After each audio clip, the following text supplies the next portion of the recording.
6:30.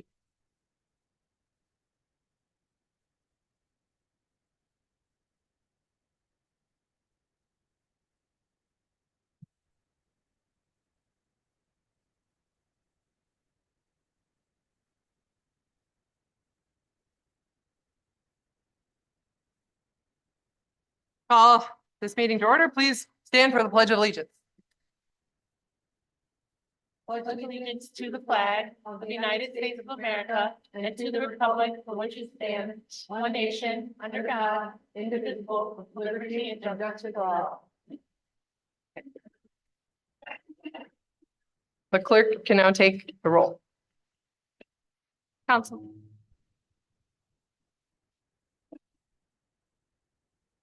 Councilmember Porter. Present. Councilmember Middleton. Present. Councilmember Kavanaugh. Present. Councilmember Dundon. Present. Councilmember Costi. Present. Councilmember Hotchkiss. Present. Council President Matavetsky. Present. We'll now move to reports from committees and approval of the minutes. I'll make a motion to approve the business meeting minutes from 4/10/2024. I'll second. Okay, so we have a motion and a second. Motion by Councilman Dundon, seconded by Councilwoman Middleton. All in favor? Aye. All aye. Any opposed? Okay. So reports from committees.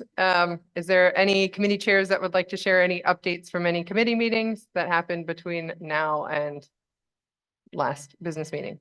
Is there any follow-up information from committee meetings that any committee chairs would like to share? Okay. Is anyone planning to set a committee meeting that we're aware of? Okay. Thank you.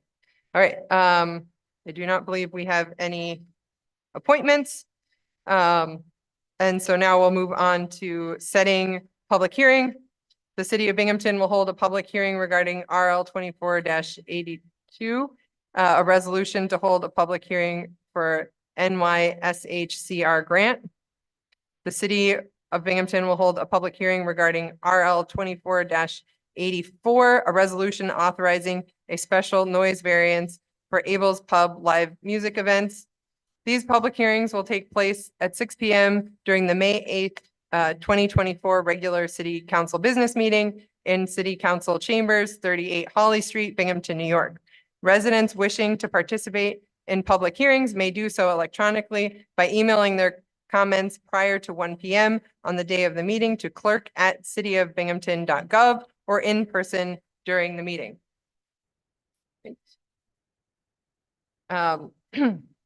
Next, we have our public hearing today regarding RL 24-71, a resolution authorizing the city of Binghamton to submit an application for funding from Empire State Development Corporation Restore New York Communities Initiative Round 8. I'm going to read from the city charter here. Public hearings, public comment is permitted during all public hearings. Examples, local laws, annual budget hearings, not the budget presentation, zoning amendments, and other public hearings as may be required by law under the same conditions as set forth in section. Okay, that's the public other section above except blah, blah, blah. Okay, speakers are not required to state their name or organization for this public hearing section, but may include their name, an organization, or a home address at the speaker's discretion. Members of city council are permitted to ask questions during the course of the public hearing, and the city clerk will read any letters or emails submitted as required in the section. So the public hearing has slightly different rules than public comment. So I just wanted to take a moment to observe that. Okay, is anyone here to speak for the public hearing regarding RL 24-71, a resolution authorizing the city of Binghamton to submit an application for funding from Empire State Development Corporation Restore New York Communities Initiative Round 8. All right, welcome. Rebecca Rathmel. I live on the South Side, 6th District. Each of you received these comments in an email from me on Tuesday morning, but I am here tonight to put them on public record. First, regarding RL 2471, the Restore New York program requires demonstrated alignment with municipal goals. While it may be the mayor's prerogative to prioritize luxury housing, for state subsidy opportunities, my hope is that it is not yours. The city of Binghamton has one of the lowest rates of available affordable housing for extremely low-income residents in the state among participating jurisdictions eligible to receive federal funding to support capital and service projects for very low and extremely low-income households. This has been true for over a decade and is a direct result of Cram's and David's before him failure to consider the housing needs of the 12,000 plus residents who would benefit from such allocations. The city has also seen a swift and steep increase in homelessness over that same time frame. An increase felt most significantly by families with children, over 800 of whom were left with no other option but to seek emergency shelter last year. This pattern of disregarding local residents in favor of pet projects that serve only a tight circle of developer elites, without concern for past dereliction and under the guise of economic development or neighborhood revitalization, must not continue. It was mentioned that Yanati and Cram used 50 Front as a comparable property to determine $1,600 for a 1-bedroom and $2,200 for a 2-bedroom as market rate. A convenient approach to take when one wants to develop luxury housing but would prefer to avoid the term.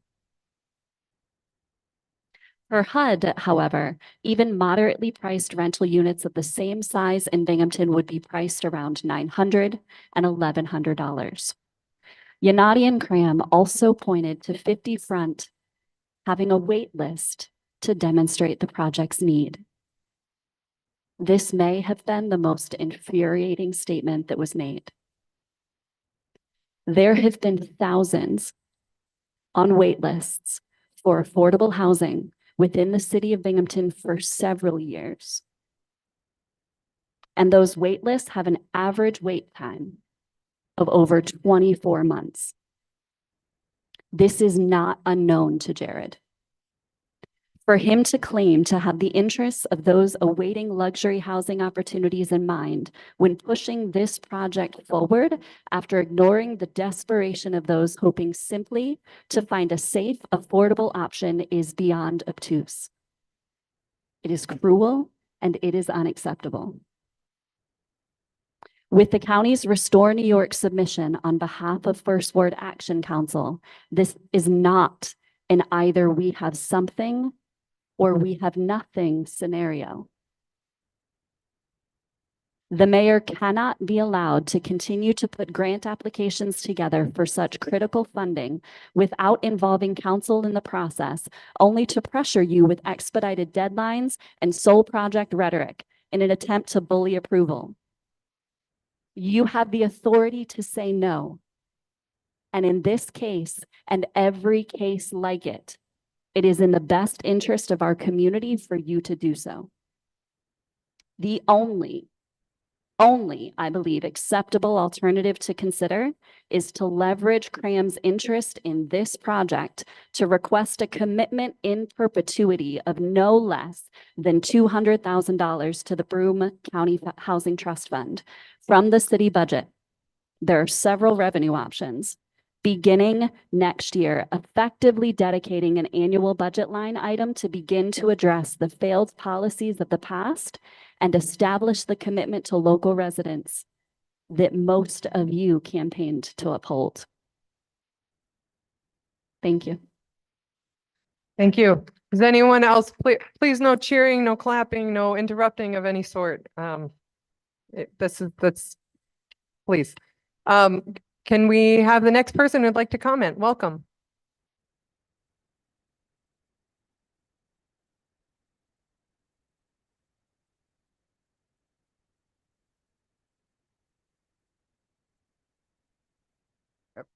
I'm not sure I can say it much better than she just said it.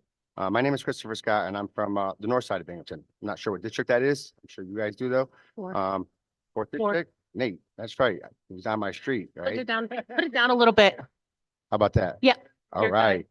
So, the reason why I'm here is because I don't know the name of the grant or the numbers. That's not important. What's important is we have a community full of homeless, unhoused individuals, and that's just the truth. You know, I mean, I work in a position where I'm constantly trying to provide assistance to people who are unhoused, not only unhoused, lacking medical, lacking food.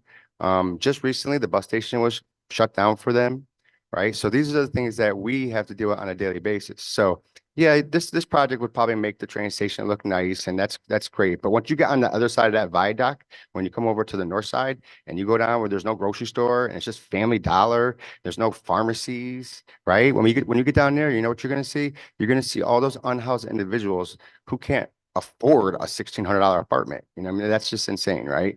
We have all these. So over the last 5, 10 years, these companies have come in and they've bought in all these buildings and they've fixed them up, but nobody in the community benefits from that. The only people who are benefiting from this are the investors. They come in and they invest from out of state. They build these properties and then they rent them out to college students who don't live here. They don't live here. They go to school here, right? And then what happens then is all the residents have nowhere to live. And then it's a trickle down effect, right? So now you go to the DSS, you have all these hardworking DSS workers who are burnt out within weeks because they're dealing with so many unhoused individuals that are upset because there's nowhere to live, right? So all our all of these entitlements that the individuals have in the city are going away because there's nowhere for people to live. There's nowhere for people to live. That's not a secret, right? That's not a secret. So I don't understand what the benefit is of building all these 40, 50 apartments for people who can't afford them in our community. It just doesn't make much sense to me. And I do know that a lot of you are sitting where you're sitting because you said, hey, listen, this is what I'm campaigning on. I'm campaigning on housing. I know there's a housing crisis in our city, and I want you to vote for me because I'm going to protect the housing that we have, and I'm going to try to increase the houses that we don't have. So it seems to me like this is a no-brainer. I understand there's a lot of politics going into it, but politics aside, this is an easy thing. No. Thank you. Is there anyone else speaking at the public hearing? Come on down.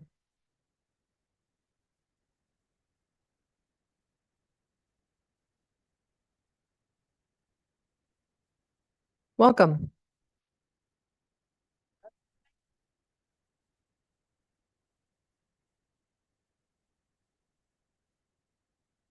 All right, I'm Marcia Gates. This is not my first time talking about housing here. Last time I was here talking about housing, I brought a lot of studies, a lot of numbers. You're getting the Cliff Notes version today. 6 of you ran for office speaking on your record of community service and the promise that you would listen to the needs of this community. And one of the major needs of this community is affordable housing. Rebecca came with the numbers. They're staggering 2 years ago and even worse today. But we don't actually need to see the numbers. Anyone who lives or works or plays in this city knows that there's an affordable housing crisis. We see it when we're trying to find housing for ourselves, and we see it in our rising numbers of houseless neighbors. I'm an employment professional. My salary is predicated on my expertise in finding employment for people, and housing insecurity is a major barrier to employment. I can write the most incredible resume, do 1,000 practice interview sessions, and all of that is for nothing if my client doesn't have reliable shower services, an address, a place to rest his head. Community members experiencing houselessness and housing insecurity have a much more difficult time both obtaining and maintaining employment. Not having stable housing can impact the ability to obtain ID or a bank account, and both of those can affect the application and onboarding process in a new hire. Those houseless who are lucky enough to live in their cars can only do that for a few months because without an address, you can't maintain a registration or insurance. Housing insecurity affects the ability to plan and cook meals and recover from illness, both of which affects the ability to maintain employment. A strong, stable community starts with housing. And we have to address the needs of this community, which is the need for affordable and super affordable housing. $1,600 for a 1-bedroom isn't it. At a third of income, An individual would have to earn 58,000 a year to afford that. And that one bedroom is not going to be able to support a family. Let's look at the two bedroom, 2,200 for two bedrooms. Let's pretend like those two bedroom units are meant for families for just a moment. We know they're not, but let's take a flight of fancy and say that we're going to double up the kids and put two kids in one of those bedrooms. So a family with two children would have to earn 80,000 a year to afford that apartment. Look around. That's absurd. There were about 300 houseless Excuse me, children. pause. Can you please refrain from interrupting and let her speak? You.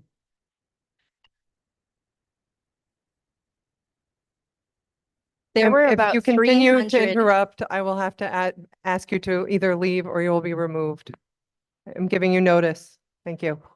houseless children in the Binghamton School District last year. The 2022, 2023 school year had nearly 300 houseless children in the Binghamton School District. And that's just not, just the city of Binghamton. It's specifically just the Binghamton School District. And that number continues to climb. This community needs affordable housing, and we needed it yesterday. But you can act to make that happen today. Say no to this grant and ensure that we put that money towards affordable housing. Do what's right. You. Is there anyone else interested in speaking to public hearing?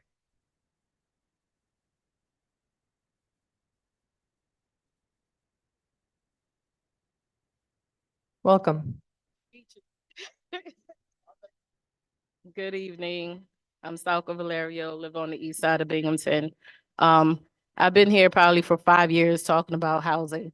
And it's getting worse and worse. I consider myself a young professional. I make a good enough salary to be able to afford my apartment comfortably. And my apartment is $950 for a two bedroom, and it's small. I have an empty apartment downstairs. The rent is $950 on the east side, a two bedroom, small two bedroom, and my landlord can't rent it out. You know why? Because nobody can afford it. It's too high for the average person that live in the city of Binghamton to actually afford that rent price. So from $950 to a $1,600 and a $2,200 unit, who's going to be able to afford that?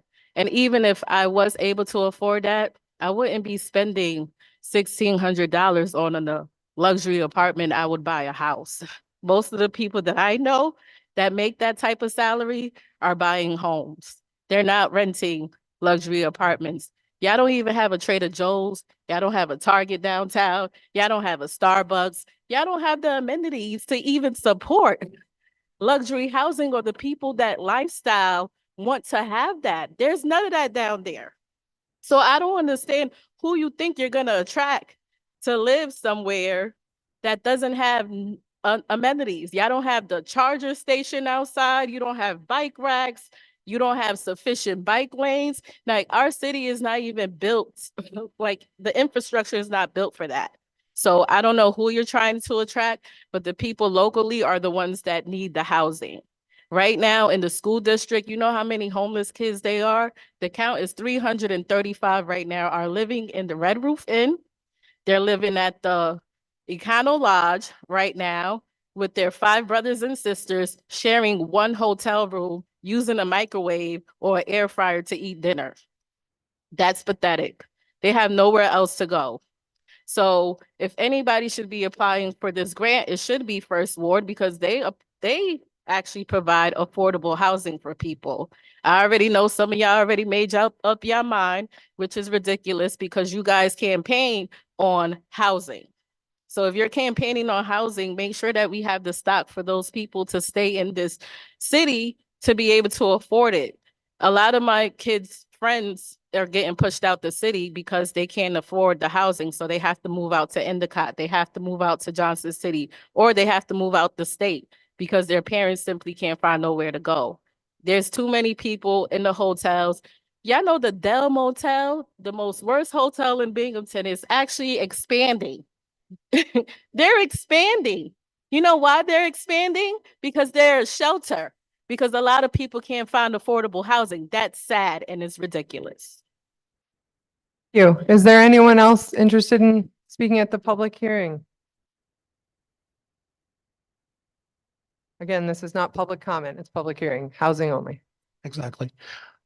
These people don't care about housing. If they did, they would make sure that their supply and demand of housing in the area would be normal. Now, what happens? Somebody wants to build a house here or an apartment building. They would be taxed to hell. So in order to make supply happen, you have to lower taxes for builders. You have to make sure if people are renting places that other people can't decide that they stop paying for 6 months. And this is what's causing the rent to be high because landlords don't want to mess with people who don't pay. And then it's very hard to evict them. So if people want more housing in this area, you need to raise supply. And to raise supply, you have to lower the taxes for the owners. Thank you. Is there anyone else interested in speaking? Public hearing here. Thank you. Welcome.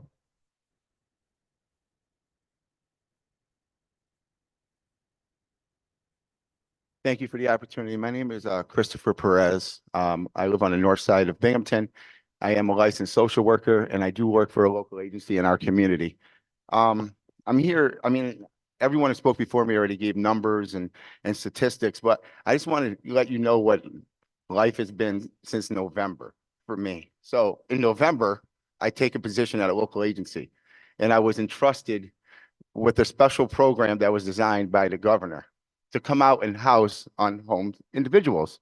And one of the areas that was picked was Broome County.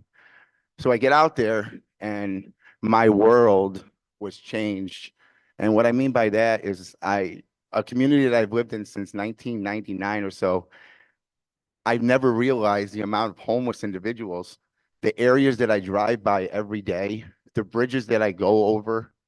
It was just horrifying to see how many individuals are out there that I would drive by every day. And I'm sitting here and I just think about the movie Big.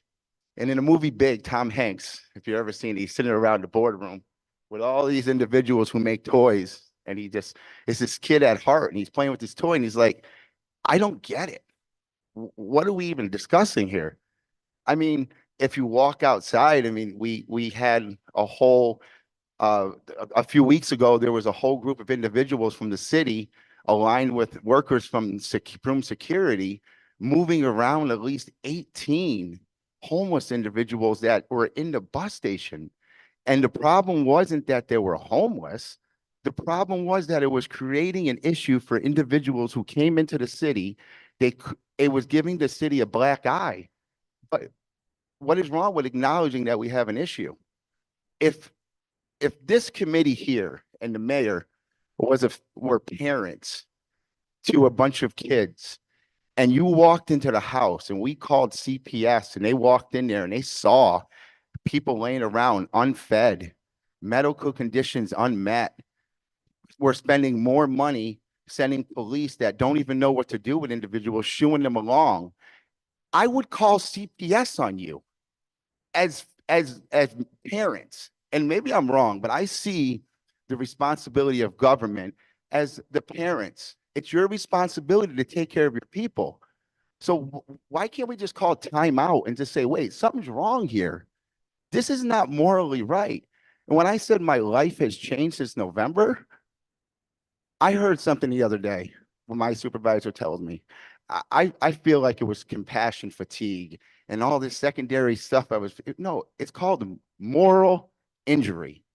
Like my moral fabric as an individual, as a licensed social worker, as of November, walking around this community, it's hard for me to sleep.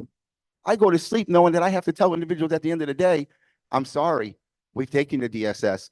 I'm sorry, the shelter has no space left. I'm sorry that, unfortunately, we have left the responsibility of local agencies instead of having a city-run shelter. but I can't do nothing for you. Hopefully stay safe tonight. And I hope that I see you tomorrow. And now I can't even keep track of you because you don't have phones. You can't go to the bus station. Like, I just don't get it. Like Tom Hanks, I just don't get it. Like, what is the argument? Why do we even argue about we need to find it? We know they're out there. And how much money do we waste? Does the commissioner waste telling the city officials, go down there and with your shovels and take all the homeless possessions and throw them in the back of a truck? I stand there with police officers and we stand there together because, excuse my language, but shit runs downhill. And myself and the officers, and along with my colleagues, are standing there like, what do we do? It's like you asked me to paint a house. I show up to the house and you've got a marker and a ruler. How am I supposed to paint the house? How do we help people get housed? It's not there. It's just, it's not even, it shouldn't even be a conversation. To me, it's just baffling. Like Tom Cruise sitting at that thing playing with this toy. Like, how is this fun? Like, how is this even a conversation when it's easier to put animals in an animal shelter? If a dog was laying on the ground starving, you would get him. But point being is just that it doesn't make any sense. I just ask you guys, when you go home tonight, check your moral fabric and find out what you're really about. And then come back here and vote. And then we'll find out what you guys are really about. Thank you. Thank you. Is there anyone else interested in speaking? Come on down. Welcome.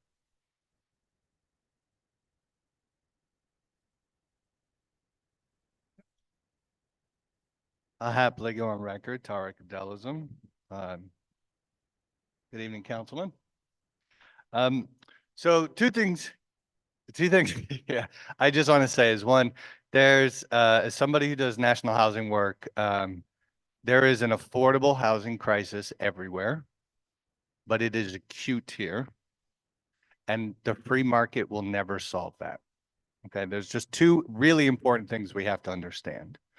I want to talk about Restore New York. You have two choices before you.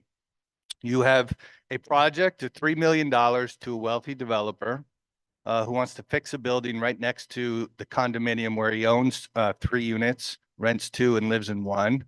And he wants to buy that from another wealthy developer who's like made millions off student housing.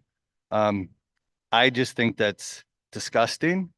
When the other option you have is to support a grant request to produce affordable housing with the support of First Ward Action Council, period. You have a choice. You, with Restore New York, this is one of the most impactful local state programs ever designed. And I want to use that word local. This is a strong program designed around municipal priorities. Okay. Every municipality has the opportunity to present one ask. I know that you've been told, oh, well, the county's putting in an ask for the First Ward Action Council. I'm just saying it reflects on you. You make a decision which you prioritize. Secondly, if you've reviewed the Restore New York awards over the years, counties do not receive awards as frequently as municipal priorities. If you put First Ward Action Council as your priority, 99% it's going to get funded. If you allow this one to go forward, 3 million for luxury housing, and then let the county do it, I'd say you're probably down to about 30%. It depends on how many applications there are, but I know this program. Why do I know it? Because we were the first ones to use it here in Binghamton. In 2006, 7, and 8 was the first time it was launched. It's only 8 rounds because it went away for many years. And then we fought, and many folks fought to bring it back. But what did we do? We held neighborhood assemblies. We went around to the entire city. We said, what is your priorities? Everyone said these vacant properties. Everyone said that. And when this opportunity came up, we said, we're prioritizing what the residents want. We, in fact, invited all the assemblies to go and canvass your neighborhoods, and you identify the vacant properties, and we put those in the list. That's how this is supposed to work. We did 100 properties. The urban farm, that's because we demolished properties that were in the floodplain. There's first-time home ownerships, folks still living in them that we produced. There's quality affordable housing. There's the first permanent affordable ADA compliant housing that we did with the Binghamton Housing Authority. When you actually talk to the people and you allow them to design your solutions and prioritize, you get better outcomes. But the David Cram regime, they don't operate that way. They sit up on fourth floor, they call in their clique of real estate boys, and every opportunity is designed around them and their needs. And this is what's so Chark, but you're approaching in 5 minutes. 5 minutes or 1 minute. You're within a minute and 30 seconds. I just. Okay, thank you. Yeah, usually I just get the minute warning. Thank you. In an article in the Preston Sun Bulletin talking about the code enforcement, Cram is like talking how awesome he's attacking slumlords. This is his quote. In addition, we have a very aggressive focus on obtaining state funding, being as active as possible to get funding to build new units and rehabilitate old ones for families to have housing. Does this 3 million luxury housing ask reflect that? Not at all. This is empty rhetoric. This is the same old bullshit that we've seen for years. And I apologize for that, but it truly is. You were elected because you gave us hope. When the school board shut down the luxury housing over Water Street, that was the first stand against business as usual. And I can't tell you how excited we were. There are folks say that this is going to take time to unwind. That was one step. This is step 2. Tell the mayor no. The days of business as usual are over. And when this whole suite of housing funds that are coming down in this new state budget, we're going to work together with the community. And then we're going to get what we need in our neighborhoods to pursue housing justice for all. Thank you. Is there anyone else here to speak on the public? It's the public hearing is what's going on. Again. RL 24-71. Welcome. Hey, welcome to me. Welcome to you. I'm John Solak. This is a public hearing, and I'm speaking against this. So that's the way the public hearings operate. Okay. Mayor Juanita Crabb did more for housing in this city than any mayor after her. In fact, Mayor Crabb was the most successful mayor in Binghamton history. Why? Because all her policies, all her projects continue to be funded.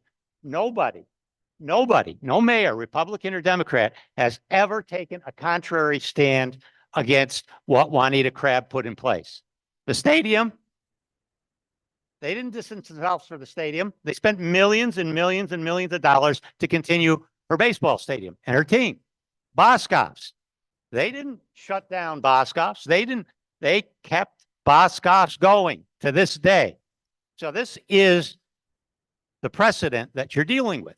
Now, Mayor Crabb did something for housing in Binghamton. There's properties on Home Avenue.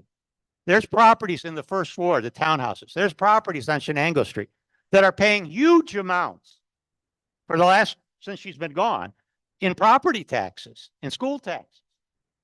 Now, it seems counterintuitive, but many things in economics are indeed counterintuitive.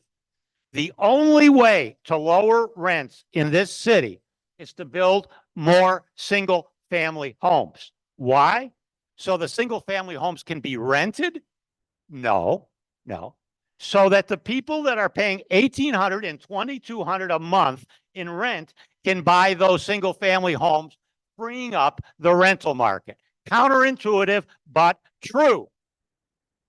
So go and look at those properties. Some of them are dilapidated. A friend of mine, when those townhouses were built on Dickinson Street, he was a builder at the time. His daughter he went into those townhouses and he says, I can't build them for $39,000. That's what they were selling for, $39,000, and you got $5,000 from Sony May.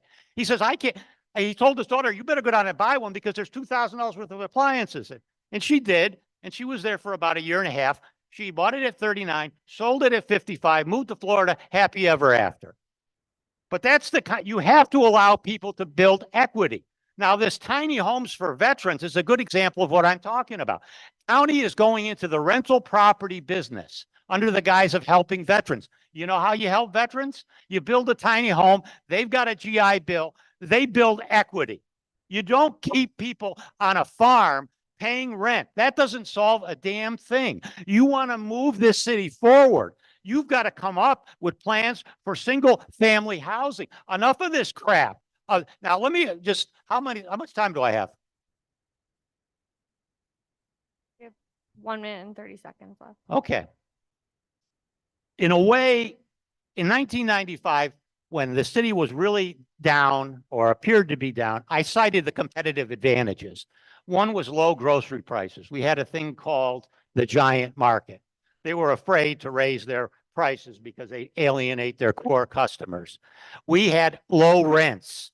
You can't have any kind of creative scene with high rents.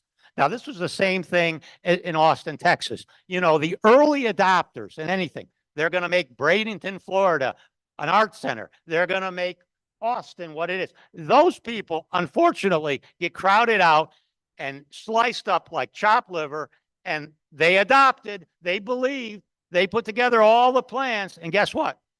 That's what they got. And that's what these people are getting here. So let's look Sorry, now, John, you have at the to- entire picture, and let's look at what was successful in the past.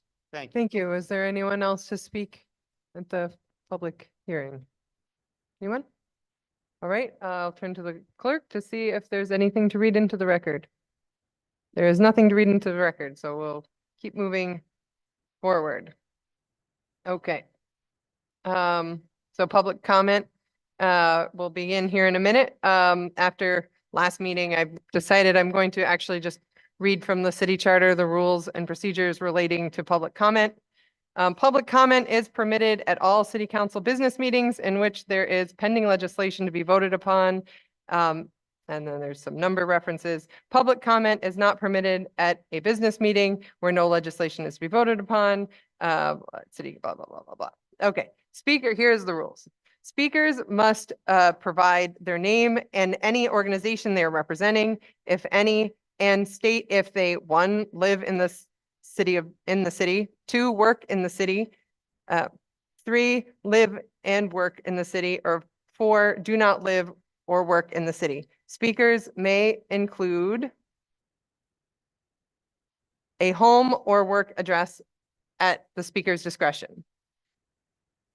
Next, speakers will appear in person unless in-person meetings are suspended by New York State. If a person wishes to submit public comment but is unable to attend a meeting in person, they may submit a letter or email the city clerk no later than 1 p.m. the day of the meeting. The letter or email should provide a name and any organization they are representing, if any, and state if 1, they live in the city, 2, they work in the city, 3, they live and work in the city, or 4, they do not live or work in the city. The letter or email will be distributed to members of council. The letter will be included in the record. The letter may be read by any member of city council during the public comment period. Next. Speakers will have up to 5 minutes to address city council regarding pending legislation and issues affecting the city. Next, public comment is not a question and answer period. It is an opportunity for the public to address city council. Members of council should not interrupt speakers. Next, speakers will conduct themselves in a professional and respectful manner. They will not defame, intimidate, or make personal affronts, make threats, or use profanity. There was some profanity used previously. Next, speakers will address their remarks to city council, not to other members of the public, nor city staff.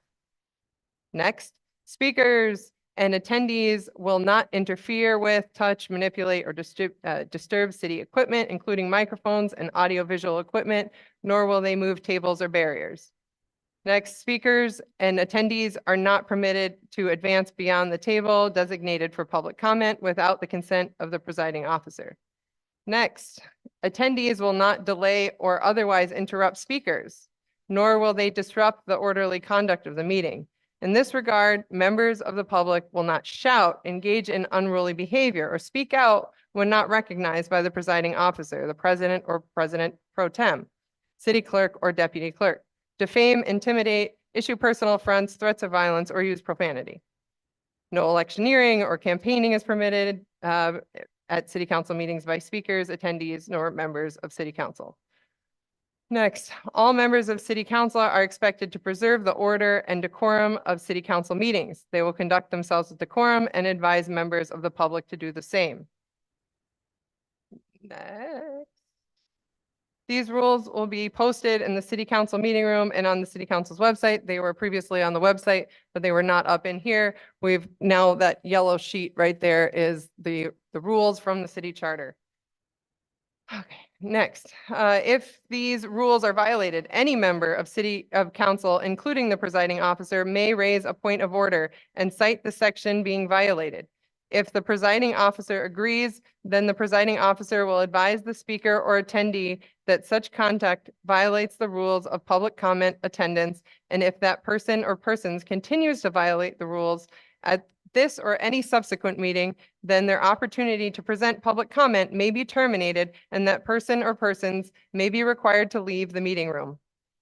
If the conduct continues, then any member of council, including the presiding officer, may again raise a point of order and cite the section being violated and either provide a final warning or ask for a vote to terminate their opportunity to present public comment and/or to remove them from the meeting room. If passed by a majority vote, that person's opportunity to present public comment will be terminated and they will be requested to leave the microphone and take a seat in the meeting room. All public comment will be suspended until that person or persons leave the microphone. If the motion is for or includes a vote to remove the person or persons from the meeting room, and the person or persons refuse to voluntarily leave the meeting room, then the presiding officer will advise that person or persons they are trespassing, give one final opportunity to leave the meeting room, and if the person or persons continues to refuse to leave the meeting room, then the presiding officer may request that they be removed from the meeting room and they may be prosecuted to the fullest extent of the law. All public comment, if pending, will be suspended until that person or persons leave the meeting room. At any time, a point of order is raised and pending resolution of the point of order, the speaker's microphone will be turned off if possible. The time to raise and resolve a point of order will be deducted from the speaker's 5 minutes unless it's determined that the speaker did not violate the rules. If violations continue by other persons in addition to the above procedure, then any member of council, including the presiding officer, may again raise a point of order and ask for a vote to end public comment for that meeting. And if passed by a majority vote, public comment will be terminated. So that's the city charter. Just wanted to make sure everybody is aware of the rules before we start our public comment section. So with that, let's create a nice space for free speech. Come on down, share your thoughts. Welcome.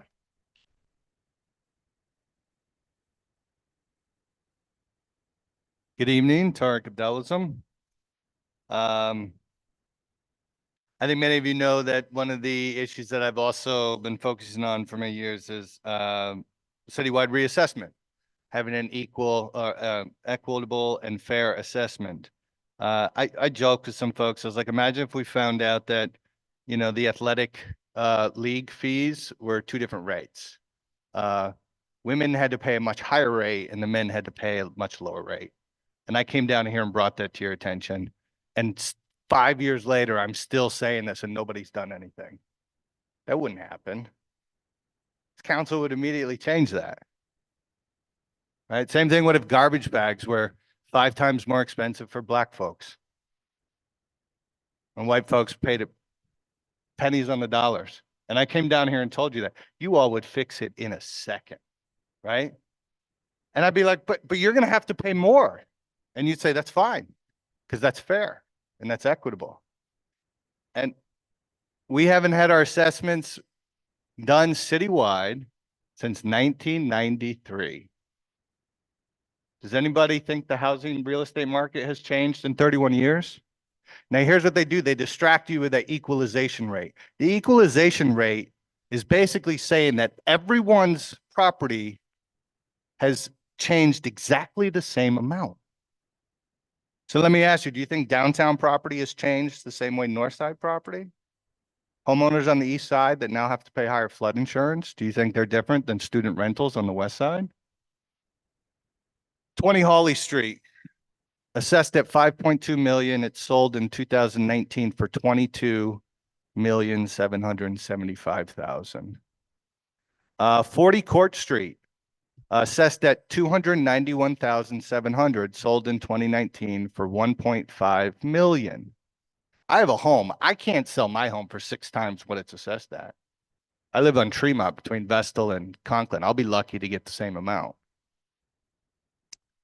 47 Carroll Street, 18-bed student rental, makes about 90,000 a year in rent. The city has this property assessed at only 62,000. It is so broken. And homeowners are the ones that are really paying the bill. We're letting the Mark Yannatis, the Josh Bishops, the Amicus LLC, they're the ones who are laughing hand over fist. And I don't blame them. They're taking advantage of either complicit leaders, and I think some have been, who have either sat in the mayor's office or have sat around this chambers, which is why they refused to even consider financial ethics disclosure form, or they just don't care.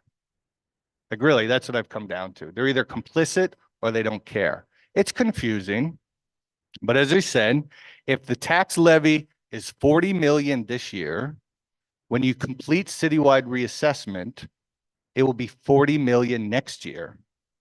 You've just made sure that the tax burden is shouldered fairly and equitably and distributed fairly and equitably based on what? Market values. Very char. Yep. 1 minute. So if we had a bucket of downtown property owners, of student rental property owners, then homeowners and business owners, when we changed the assessment, downtown property owners put a lot more into that bucket.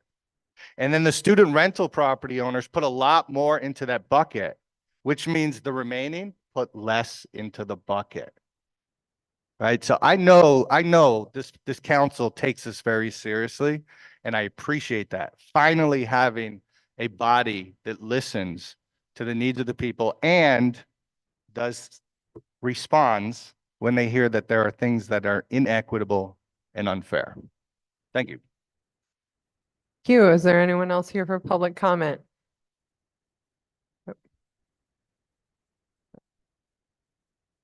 Right.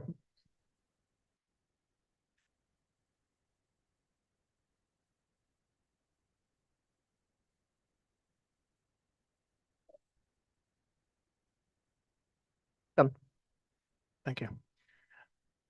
Oren Levy, I live in Broome. Councilman Porter, we came here with hats saying curb your anti-Semitism, yet you couldn't curb it. You're an ignorant and anti-Semitic man. I want to ask you. Point of order on Excuse name. me, excuse me. Is there a point of order? Point of I'm order. gonna make the point of order on him using the term ignorant. Yeah, okay. Is there, so the, I want to ask a all of second, you. wait. Now we have to hold a vote. Well, point of order, he's not supposed to direct any comment towards me, am I correct? That's what. It's directing towards city council. No, it's directed No, he towards said me. Councilman Porter. Porter, Council, write my name. My name, Our attorney to weigh in, city attorney to right weigh there in. on the rules, and you just mentioned it. So there can't be any personal attacks directed at the council members. No, you can't. He said, no, but you, no, you're not. Point of order. Like you just personal. Wait, Point of order. No. I responded to you. yeah, we're dealing with the point of order here that's in front of us. We're dealing with procedural And- stuff before. But how, you shouldn't get. You can't, I'm about to say, what's up with this? Then there's a Okay, point of so order. there's a There's point a of point of order. order. Wait. You there's- need a guys, second. We Second, have- yeah, I'll Any- second any it. Point of personal order. attack We have is an in the attorney, rules. we have an attorney that can weigh in and we can have a have a- discussion here. You said the Wait, word, you wait, referred to hold- him as ignorant. Yes, you did. referred- Mr. Levy, Yes, you did. Mr. Levy, No. this is It's a not your time. personal attack. You So, have a point of order on a motion. You right, need a we have a second. point. I'll second it. Okay, Now so we need to a vote. point of order by Councilman will call the Dundon, roll. seconded by Councilwoman Middleton. Discussion. Well, we gotta wait, we gotta vote on it, don't we? Yes. Clerk will call the Yep, go roll ahead. if you Yeah. don't have a discussion. Is Go there a discussion on it? Anybody want to say anything before we discussion call on a the roll? I mean, I'm not against him finishing as long as it's not going to be a personal attack anybody else on this council. If it's going to be continue to be a personal attack, no different than anybody else, then it's not going to happen. And to my understanding is the 2 point of orders. One is the ignorant, and then two, the second one would be the addressing me, since he did mention my name. I would suggest that you let him finish with the understanding that no more personal attacks be allowed. Again, the idea of public comment is to provide the public with a chance to make statements. Again, there should be no further personal attacks directed at any of the council members. Okay, I reclaim. so wait, now we need to Vote. take a vote on the point of On the order. first, on the first point of order, or is the second? So one? and the point of order was related to whether or not it was a personal attack. Right? Okay, so if there's no further discussion, then the clerk can call a roll on whether it was a personal attack. Councilmember Porter, Yeah. Councilmember Middle. So is it a personal attack is the Yeah, question? my question, do I recuse myself behind it, or, okay. Well, then we would have to do a whole other. Anyway, so vote. yay, I do find it a person. Okay, Councilmember Middleton. Yeah. Councilmember Kavanaugh. What's the result of the, Yep, I'm pulling up the charter section again here. of The this? rules are. So really the point, bringing up a point of order is really just to direct that That's it. there be Stay no on- further stay on personal point. attack. Very well. I don't Then- believe there's any additional voting that needs to take Then, place. Yeah. yay. I can also stop, right? Don't need to I continue. think it's sufficient to say that we've addressed the point of order and Okay. to, request that the speaker not make any further personal attacks towards any of the council members. Fine. Everyone's comfortable with that? Mhm. Okay, so now we return the floor to Mr. Levy. All right. I want to ask all of you, To be clear, I'm starting the timer again. suppose I made a speech against the KKK and a council member said, one's terrorist is another man's inspiration. In what universe would it be acceptable to be so vile against a minority? Imagine one of their council members being extremely prejudiced against the LGBTQ or any other marginalized group, and the other council members did nothing. But it's okay against Jews, I guess, right? Let me remind you, Jews are a tiny minority. We're only 0.2% of the world population, as opposed to 25% of the Muslim population. There is no way we can combat the misinformation that is going on. You are all very eager to please the crowd. Is that how you make your decisions? You were so casual about it too, as if it's so clear cut.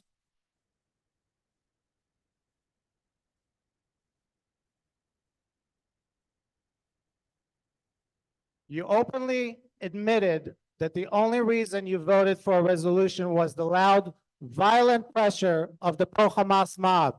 You knew about the humanitarian aid efforts, yet you still decided to support forcing ceasefire with murderous, raping beasts. So some of you, I think it was hard for them to go against the crowd, and I hope you regret your vote in favor of a ceasefire with barbarians. However, part of the leadership is to do the right thing, and you all failed. As a whole, you were happy to be interrupted with cheering and chants by a crowd, but when it came to criticism, you sent the police. You have 30 seconds left. There are 6 American hostages held by Hamas. Their names are Sigai Dekel Chen, Itai Chen, Idan Alexander, Omer Natua, which is a BU student, Hirsch Goldberg Pulin, Keith Sigal. They are deprived of the rights. Among them are life, liberty, and the pursuit of happiness. And you guys made it much worse.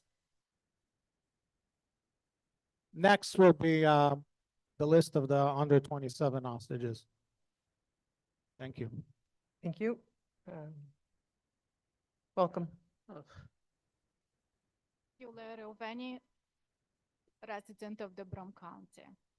So I'm gonna read the names of 127 hostages when you passed your resolution for a ceasefire, still held there with no medical care, women and girls being raped. And unfortunately, the UNRWA that you all so voting for is working against them. So here's the list of 127 hostages, of which one is the Binghamton University student, and you, as the Binghamton Council, should care for. So here we go.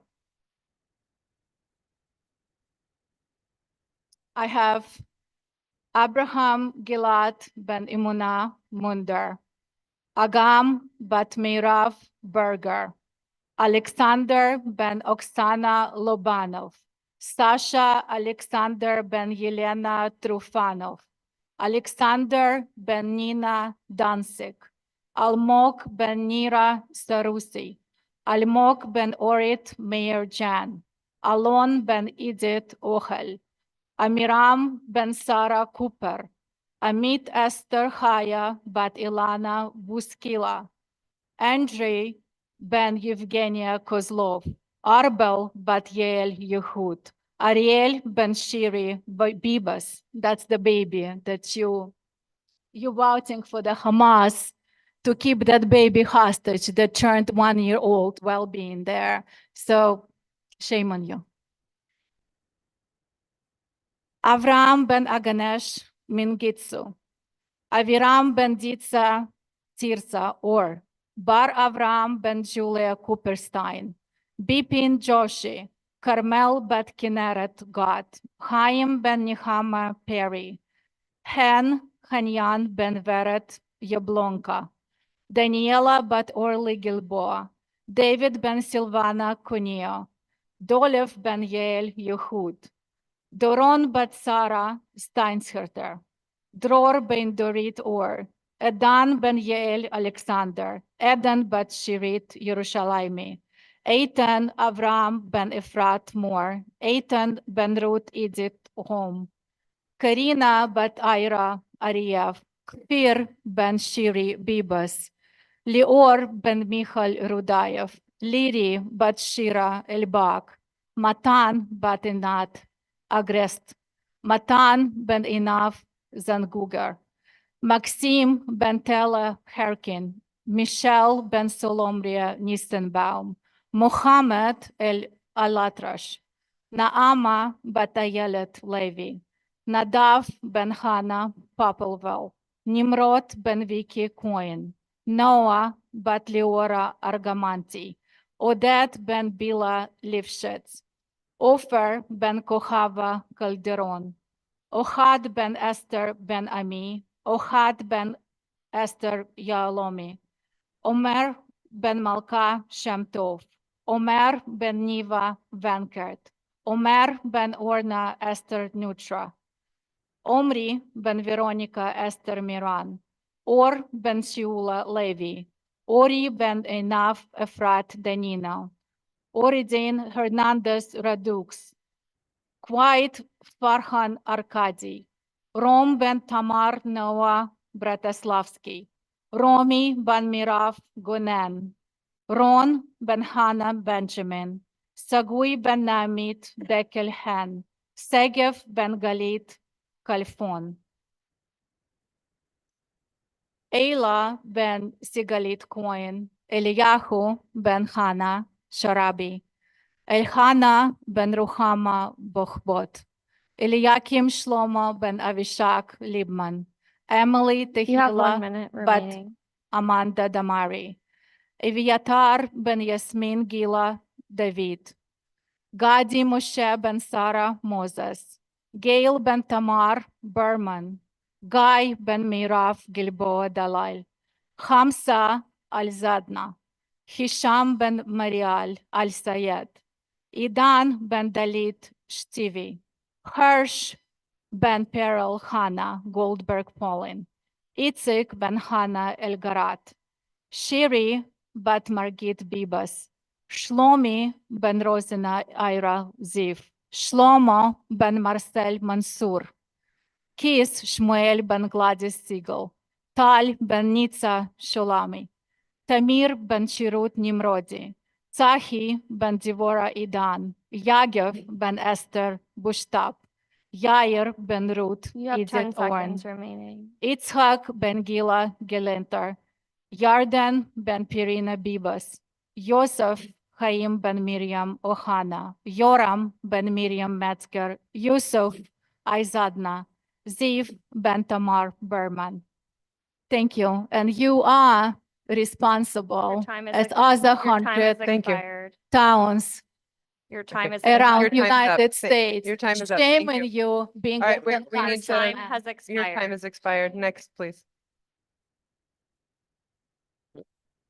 Can I ask a question? This Or isn't an is- interact, this is a listening session. I Thank you. get a copy. That's all. Welcome.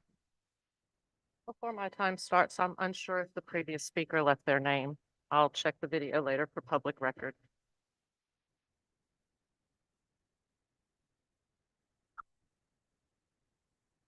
Good evening. Continue with me starting your time now. Thank you.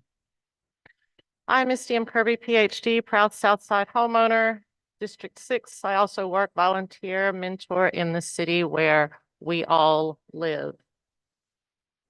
Genocide is clear-cut, dehumanizing people, which is a classic tactic of white supremacists, is what we've seen here tonight. So for folks at home, I would ask that we consider some of the hate speech. Typically, hate speech is not protected speech, but we did have a lot of hate speech going on tonight.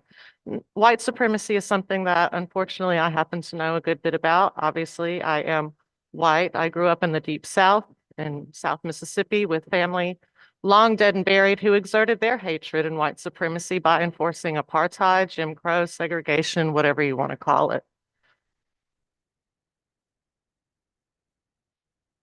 The oppressed eventually rise. So here in Binghamton, families and those unable to afford dignified, decent housing are finally beginning to push back. For the past several months, I've been speaking here and at the school board about dignity. I will do the same, or I did the same a couple of weeks ago, last week, wow, at school board with very little attendance. But it's the idea that we all deserve to live well and to live with dignity. I was very happy to see folks come out, and I can't really explain or advocate anymore for Tarek's idea around assessment. This definitely does need to be looked at around with tax rate with the Homestead Act of having these landlords to stop paying taxes like those of us who are fortunate enough to own a single family home while they're still renting out rooms separately to students. This seems to be a fairly easy win-win if we're concerned about housing for all. I was very disappointed to not see RL 2455 or RL 2463, which is the Southern Door CLT and DAR developers. These are two projects that they are asking for very little money. These are Black female-owned or DAR developers of Black BIPOC business. Southern Door is a community land trust. Why aren't we investing in this? Why isn't this? Are we still afraid because the previous council overspent ARPA money and to the tune of $700,000? I worry because we taxpayers of Binghamton, we need to invest in our communities, and I will pay taxes that stay here and invest in my community. The 335 students, children who are homeless, right? And in the school I work in, almost 15% of our students are homeless. We have over 50 families who are homeless in a school that enrolls just over 400 students. And yet they were responsible for English language arts state tests last week. They'll be responsible for a state math test the following week. Why are our children the only ones who are held accountable for anything anymore? What have they done?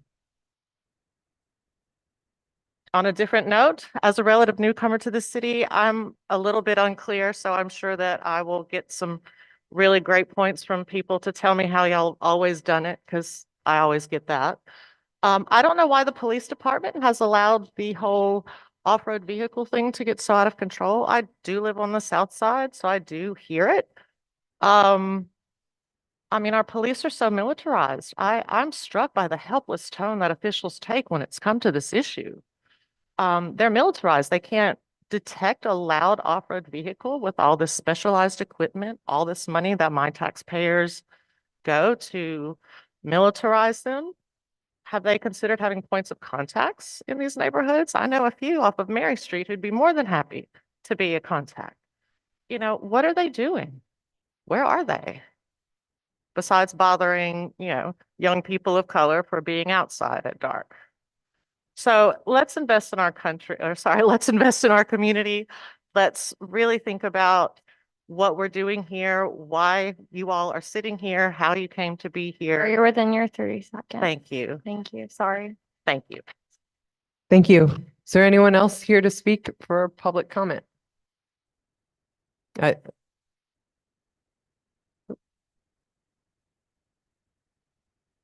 Welcome. Welcome back.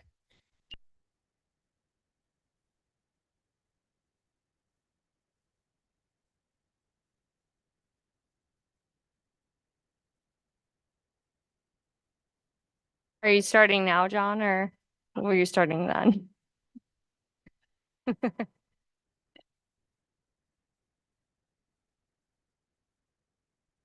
I red hair, you're always the comedian.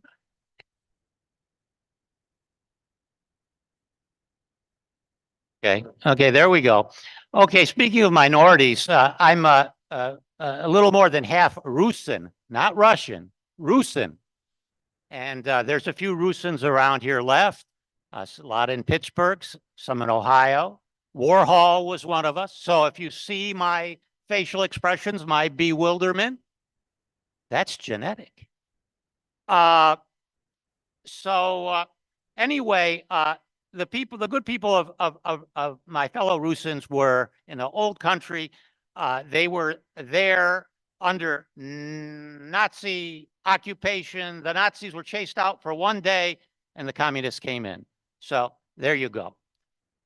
When you transcend into international affairs, and when you go beyond potholes, it's a tough, hard slog.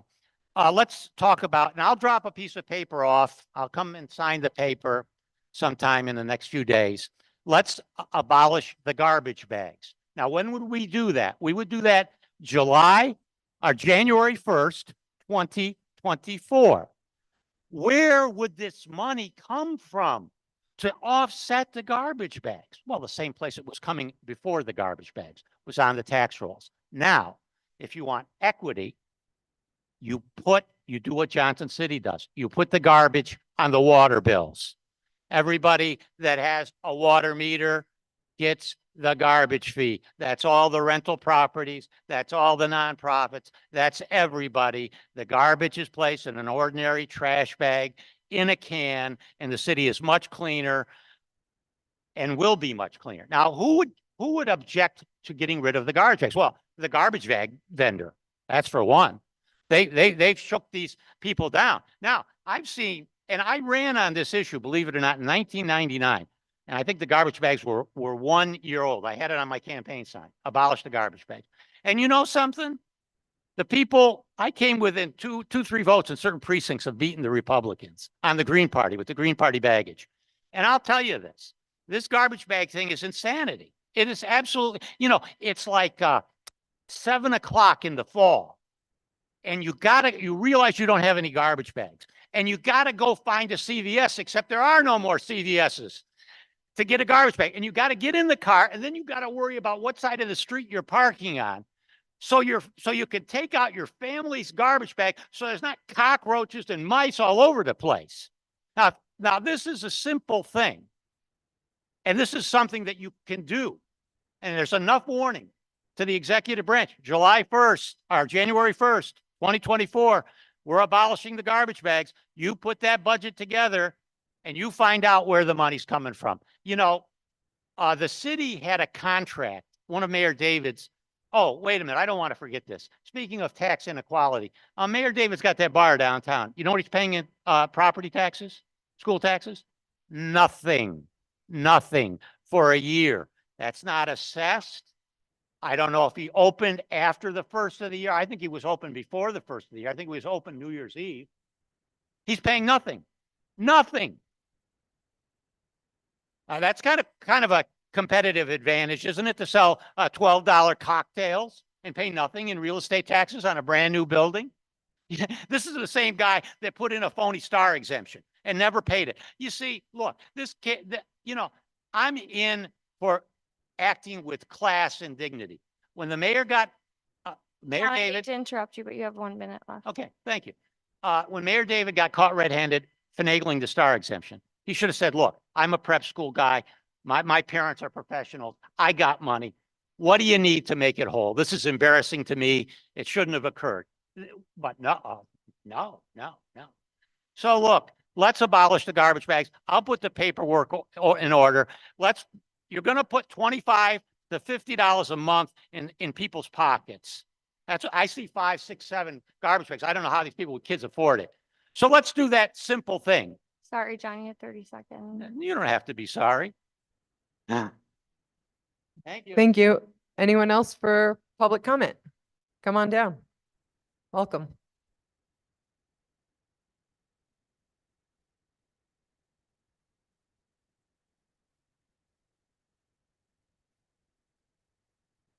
Oh, is this on? Yeah.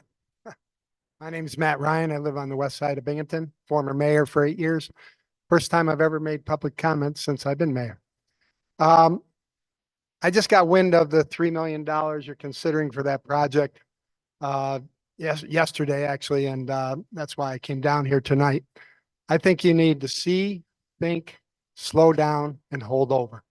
There's a tremendous amount of money coming from in the new budget from Governor Hochul. We need to understand that whole pool of money. I'm sure there's probably some money in there that you could do Mr. Yanati's project with, but to set a priority for the kinds of things that people talked about, that social worker tonight and all those things, to set a priority to when you guys were elected, most of you, on a thing of promoting housing for people who need housing, not the, the few apartments that are going to be produced by this $3 million. You could do a lot more. I know we can do a lot more. When we were in office, there was a thing called the Municipal Bond Banking Agency back in the day that Mayor Bucci had, and they sold to the state 360 properties for tax lien. It was a tax lien thing. And it was supposed to create a secondary real estate market, and that's what it did. So when Mayor Bucci was in there, about half of the properties moved because they were the better properties through tax sales, and they were redeveloped mostly, unfortunately, by slumlords. And we inherited the other 180. When I saw that happen, I said, I checked out MBBA, and they said and Restore New York came along, as Tarek said, first time it ever come along. We had to own the property. So I begged the MBBA to give us the properties, the first round. There was 3 rounds, 50 million, 100 million, 150 million. The first round, they gave us a whole bunch of properties. Some they charged some of the taxes that we were going to rehab. The others they gave us to $1, the ones that were only demo quality already. We cleaned up a whole bunch. The second round, I went to them and said, nothing's changed. You own this portfolio. You're going to eventually be responsible for, I don't know what, they had some, their liabilities weren't great, but somebody was going to be on the hook for taking those properties down eventually, because they weren't, if we didn't have some money and grant money to quickly do things with those properties, then we were going to end up owning them, probably having to find out ways to demolish them. And that doesn't cost a little bit of money, it costs quite a bit of money. So I got the MBBA eventually from hounding them to give us all the properties back for nothing. And then we could put them into the Restore New York grant. And so we need to take a look at, the only reason I'm telling you that story is not to toot our own horn, but we need to look at the whole universe of things we can do as a community to make sure we're getting every bit for the money we put in to solve the housing crisis we have. And I think it takes looking at the senator's representative here tonight, the assemblywoman, getting together with a whole bunch of people, having some meetings, community meetings, understanding all the kinds of funding that's going to be coming at us very soon and taking full advantage of it. But we can't I think it's a mistake for you guys to support this project at this moment. I'm not saying that we don't eventually support it if we find the right pool of money to do it, but Tarek's right. Restore New York people are likely to give us one grant. And you You're have a just decision. 1 minute out. You have a Apologies. decision to make where that money goes right now. And I think the priority for everything that most of the people on here ran on is to put it into affordable housing. And I agree with John.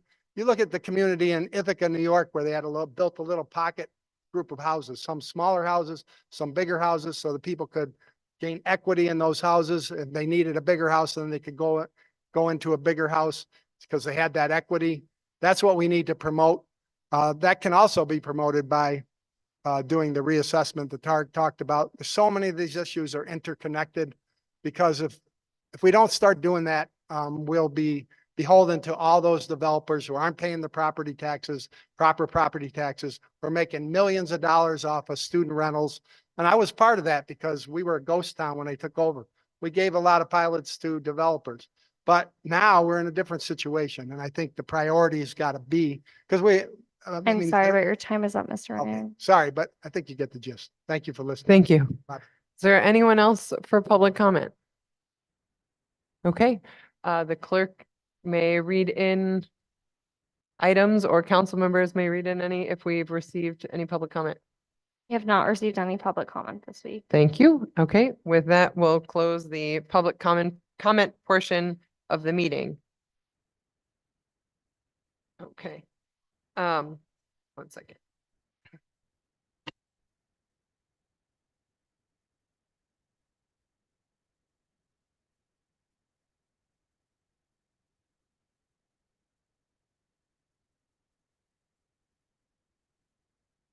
I am looking for a motion to move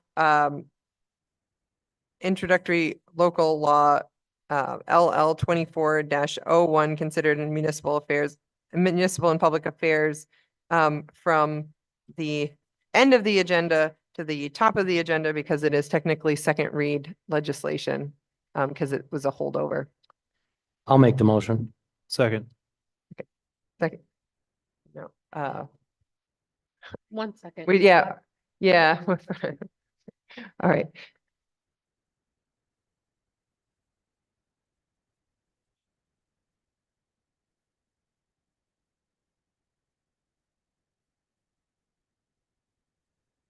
Basically moving it up to. I know you're moving it up here, or next to this one. One, and then after that, everything's will follow. Okay. Well, Do you want to take a 5-minute break? A motion to take a 5-minute break? Motion, okay. I Is there second. a second? Do we still have a quorum? Okay, good. Yeah. Calling, Councilmember Porter, Aye. Councilmember Middleton. aye. Councilmember Kavanaugh is absent. Councilmember Dundon is absent. Councilmember Costi, Aye. Councilmember Hotchkiss. Aye. Councilmember Matavetsky. Aye, all right. We're taking a brief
Yeah, you're good. Let's bring it back.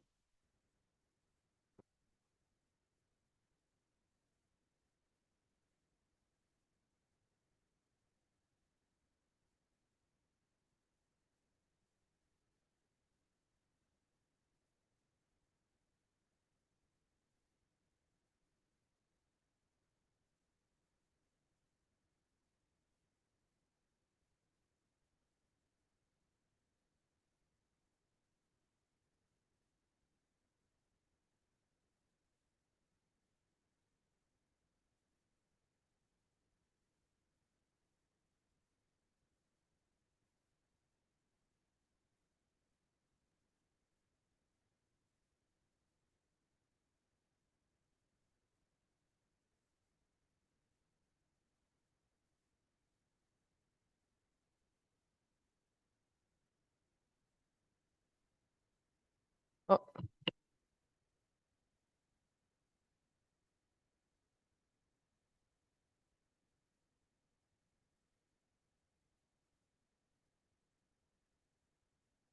All right.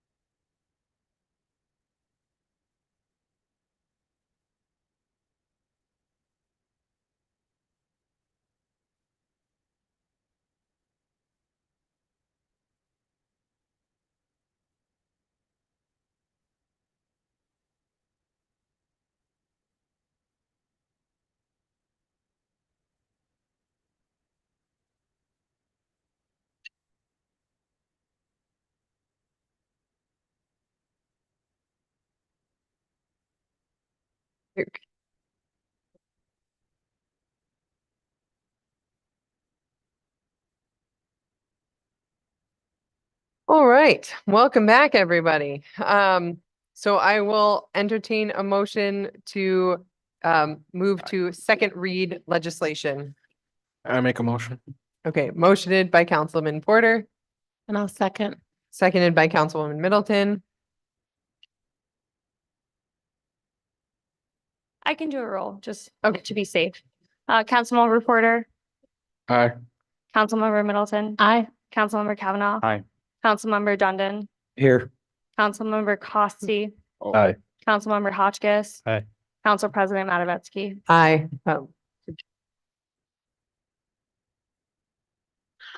Councilmember Dundon, you answered incorrectly. Can you try it again? And roll call that we were here. No, it's roll call that you agree with moving on to second Oh, legislation. yes, sorry. Thank you. Council President Matavetsky. Aye. Great. Okay. The motion passes. All right. So introductory local law 24-01 considered in municipal and public affairs. Turn things over to Councilwoman Middleton. So, I'd like to, make a motion. I think, hold on one second. Okay. So I'd like to make a motion to, move introductory law, LL 24-1, and also, to the top, and also, following that, an introductory to ordinance, 24-29 after that. Let's just do the local Oh, law the local law and then first? we'll do, yes. Okay. Okay, so that is an ordinance to amend chapter 400, vehicles and traffic, adding the prohibition of operation of off-road vehicles in the city of Binghamton. An ordinance amending chapter 400 of the city charter, vehicles and traffic, adding the prohibition, I can't even say that today, prohibition, I know this today, of operation of off-road vehicles in the city of Binghamton. And that, it's just sorry to clarify, that's the local law, not the ordinance that we're doing first, right? Yeah, yes, that is the local law, yes. There a second? Second. Okay, motion by Councilwoman Middleton, seconded by Councilman Dundon. Discussion. Madam President, I'd like to offer an amendment. Councilman Kavanaugh. I'd actually like to offer two amendments. These are amendments that were discussed in work session, and the language has been hammered out, and it's they just hadn't made the the copy of the legislation that's in the packet, so I will offer them now, and hopefully they will be considered friendly by Councilman Middleton. So in section 400-118, penalties for offenses, impoundment and redemption, I would like to amend section C, deleting the word "to" out of the $2,000 and make it $1,000, and change the numeral 2 in 2,000 to 1,000. Is that clear? Okay. The second amendment I would like to offer is under the enforcement section, section 400 dash. Kavanaugh, let's vote. Oh, you want to vote on that one first? All right. Yes. Okay. So I'm sorry. So I Well- think you need to ask if it's friendly. So, Okay, is the amendment friendly? yes. so Yes. Yes. Yeah. So it doesn't even require a vote then if it's friendly, correct? Oh, so it doesn't make, okay. I believe there needs to be a motion to amend Okay, and an approval Alright. for it. we'll take them, so would you state that as a motion? to amend? Right. So as I said, I motion to amend section I think 400. we can say that you make a motion to make your previously discussed amendment. Correct. All right. I motion to. Is there a second? I second. Okay, motion to amend by Councilman Kavanaugh, seconded by Councilman Porter. Roll. Yeah. Councilmember Porter, Aye. Councilmember Middleton. Aye. Councilmember Kavanaugh. Aye. Councilmember Dundon. Aye. Councilmember Costi. No. Councilmember Hotchkiss. Aye. Council President Matavetsky. Aye. Madam President, I'd like to offer Guys another. have it. Okay, Another amendment There's to, motion to pass it. Go ahead. oh, sorry. I'd like to offer another amendment to the legislation if possible. okay, So in section 400-119 enforcement, I would like to add to the section the words, "For the first 2 consecutive years after this law is enacted, at the first work session in August of each year, the chief of police of the city of Binghamton or his designee shall report to city council on the number of arrests and impoundments under this section of law for the preceding calendar year." And that's at the end of the first. Section after the first 400-119 enforcement. Right, after the first sentence. Correct. So this first, what's there stays, and we're adding that what I just read. Is that satisfactory? All right. I would, all right. I would like to make a motion to adopt my amendment. okay, is there a second? I'll second. Okay, motioned by motion to amend by Councilman Kavanaugh, seconded by Councilwoman Middleton. I guess I should say discussion. Is there any discussion on it? Okay. Thank you for catching that wasn't updated. That's all. All right, the clerk can take the roll. Councilmember Porter. Councilmember Middleton. Aye. Councilmember Kavanaugh. Aye. Councilmember Dundon. Aye. Councilmember Costi. Aye. Councilmember Hotchkiss. Aye. President Matavetsky. Aye. Motion passes. Motion to amend passes. Right, Okay. But go ahead. Were you gonna- any further amendments? Okay, discussion on the motion as amended.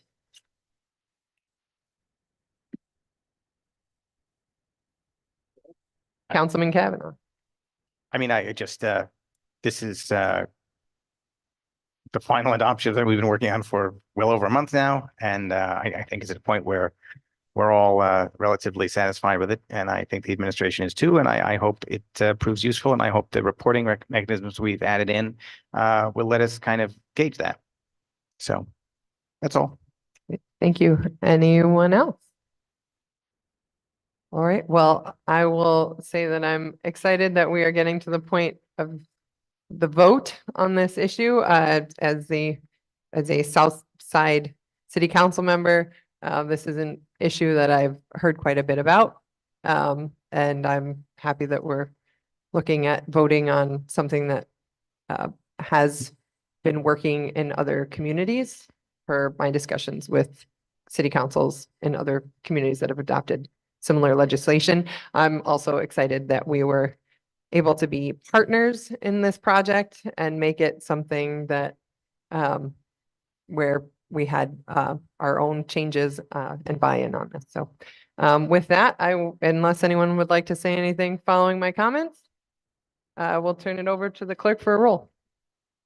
Councilmember Porter, Aye. Councilmember Middleton. Aye. Councilmember Kavanaugh. Aye. Councilmember Dundon. Aye. Councilmember Costi. Aye. Councilmember Hotchkiss. Aye. Council President Matavetsky. Aye. The motion as amended carries. Thank you.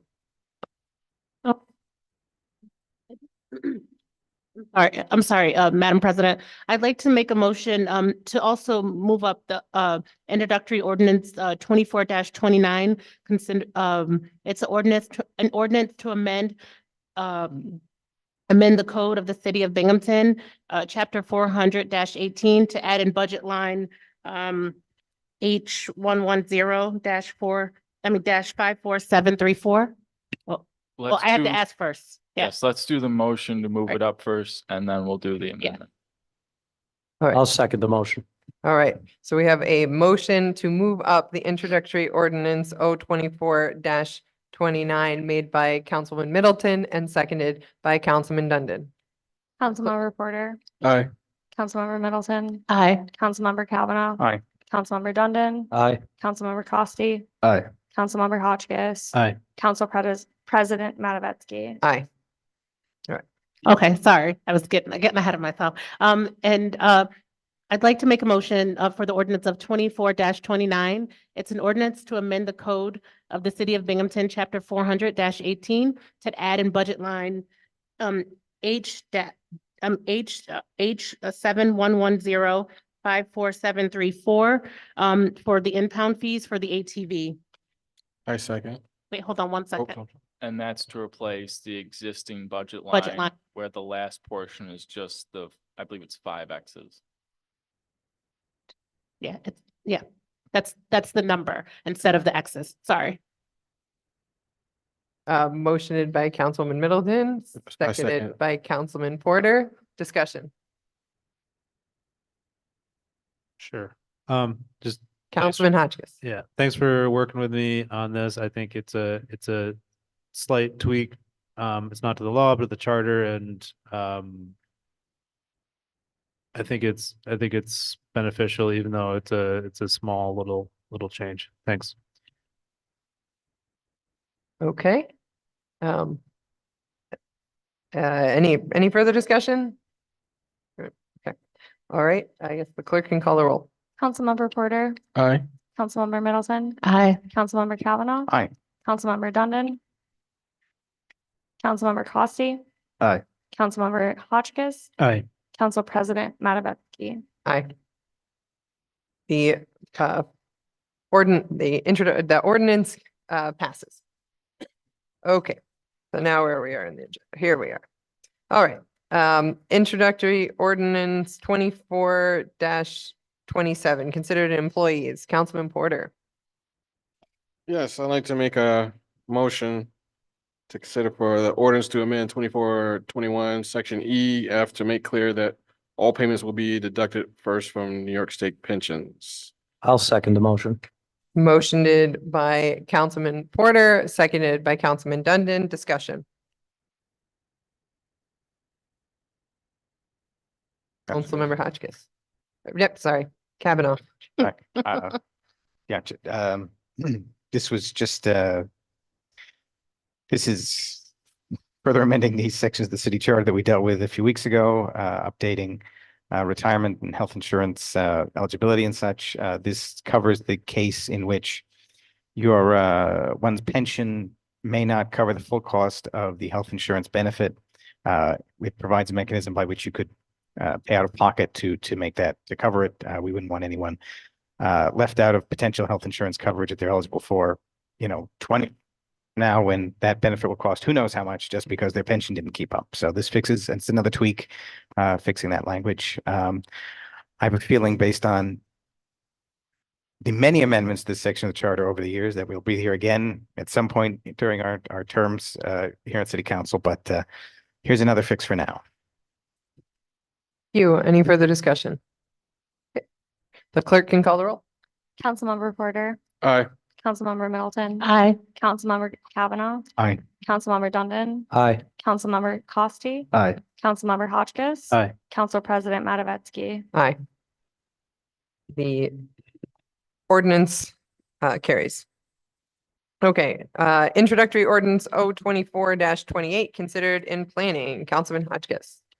I'd like to make a motion to adopt introductory ordinance 024-28. This is an ordinance to reformat R 23-92 to meet New York State Office of Parks, Recreation and Historic Preservation Environmental Protection Fund resolution requirements. We've already tried to pass this before, but there are some issues with the language in the resolution, and this is just an update to that. We're just trying to accept a $500,000 grant. You. So that was the motion and the discussion. second. Those are a I'll second? second. Okay, seconded by Councilman Porter. Discussion. All right, clerk can call it. Oh, nope, cancel. Councilman Kavanaugh. All right. This is annoying because our first resolution absolutely met all the requirements laid out by the state. And we're being nice doing this, but it's annoying. And if anyone from, yes, if anyone from OPRH is watching, Good night. Doubt it. let it be known that I'm annoyed that we have to do this. Thank you. Any further discussion? Okay, the clerk can call the roll. Sure. Councilmember Porter, Aye. Councilmember Middleton. Aye. Councilmember Kavanaugh, Aye. Councilmember Dundon, Aye. Councilmember Costi, Aye. Councilmember Hotchkiss. Aye. Council President Matavetsky. Aye. The ordinance passes. Okay, introductory ordinance 024-30 considered in finance. Councilmember Kavanaugh. One was bunching on Monday. You know that we retreated for a executive session to discuss this settlement offer. It's both a live legal action and a personnel matter, so there's not much we can say about it. So I will just make the introduction and ask for passage. I think it's, yeah. I'll make the second. Yeah.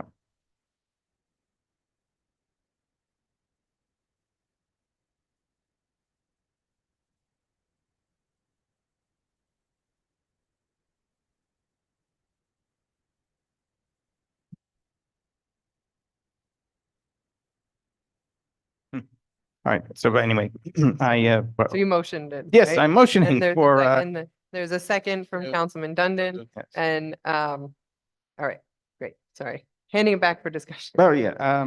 Again, sorry. This is, again, this is both a live legal and personnel matter. Suffice to say, I think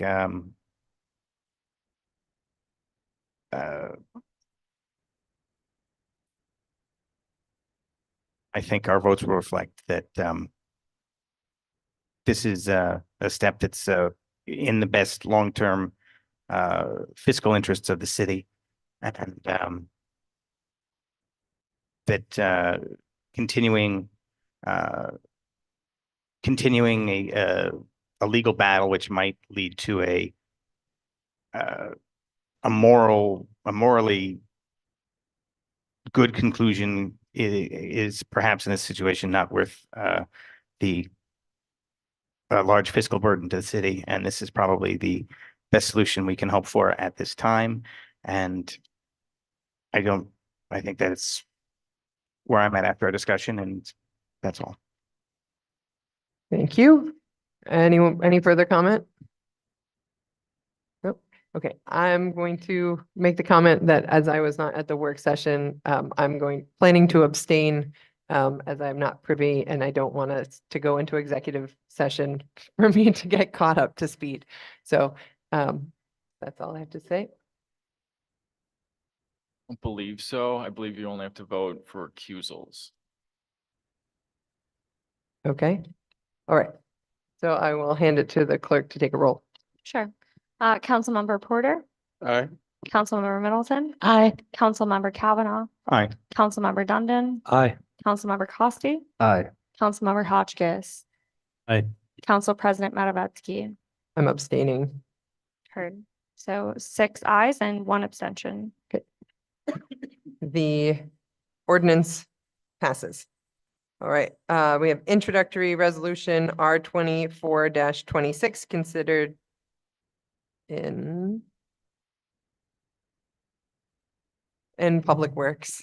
All right, so I think Councilman, I wasn't here either, but I believe it was Councilwoman Middleton from watching the videos, right? That handled this. So, we're at 24-26. It's a resolution, I'd like to make it's introductory. I'd like to make a motion for an introductory resolution for 24-26. A resolution authorizing the mayor to enter a supplemental agreement, number 2 with GHD Consulting Service. I'll second the motion. Okay, motioned by Councilman Middleton, seconded by Councilman Dundon. You saying something? This will also require an amendment to change the budget line that it's coming out of. Do we have a? do you I the have line the number? budget line. We just Um, got the line. Okay. The budget line that it should be is H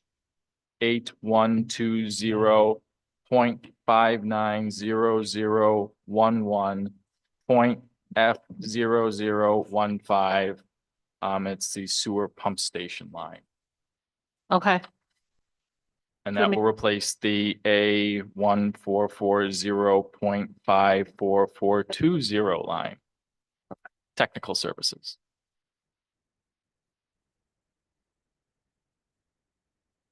I would like to make a motion to amend R 24-26 and replace budget line. Can I just have them? Yeah, whatever the budget line is, yeah. You can say that if you want. Very good. line, The to replace the budget line listed in the resolution. I'm sorry, yes, in the resolution with the budget line just read by Corporation Counsel. Which is so strike, please, A 1440.54420 technical services and replace with H 8120.590011.F0015 sewer pump station. Please. Second. I'll second it. Okay. Motion to amend by Councilmember Kavanaugh, seconded by Councilwoman Middleton. Discussion on the amendment. No. Councilman Porter. I just had a question about it, like. What was the consulting services? That was. Sorry. I was He wanted, Councilwoman Middleton. I'm sorry. I was just talking to him, but I don't know if someone can explain it to him louder. He was just wondering what was the, excuse me, what was the supplemental agreement? This was we brought up on Monday. Do you remember Monday's work session? It's so. Which budget, what?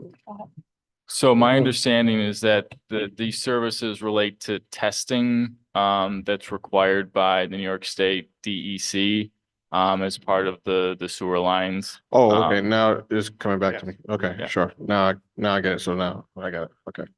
So. Yeah, I got it now. It was just. Any further discussion on the amendment? Okay, clerk can call a roll. Member Porter, Aye. Councilmember Middleton, Aye. Councilmember Kavanaugh, Aye. Councilmember Dundon, Aye. Councilmember Costi, Aye. Councilmember Hotchkiss, Aye. President Matavetsky. Aye.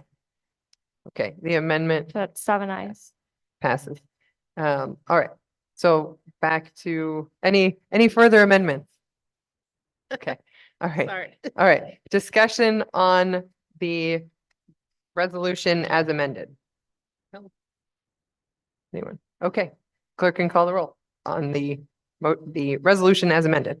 Yes. Councilmember Porter, Aye. Councilmember Middleton, Aye. Councilmember Kavanaugh, Aye. Councilmember Dundon, Aye. Councilmember Costi, Aye. Councilmember Hotchkiss, Aye. Council President Matavetsky. Aye. 7 ayes. The resolution as amended passes. All right, introductory resolution R 24-27 considered in planning, Councilman Hotchkiss. Thanks. I would like to make a motion to adopt introductory resolution R 24-27. This is a resolution authorizing the mayor to accept a grant from Broome County's I think small community grants for $25,000 for a mural at Marabito Stadium. Second. I'll second it. Whoop, tie. All right, motioned by Councilman Hotchkiss, flip a coin, seconded by Councilwoman Middleton. Discussion. This is pretty self-explanatory, but it's just, we're gonna be getting a new mural at this stadium.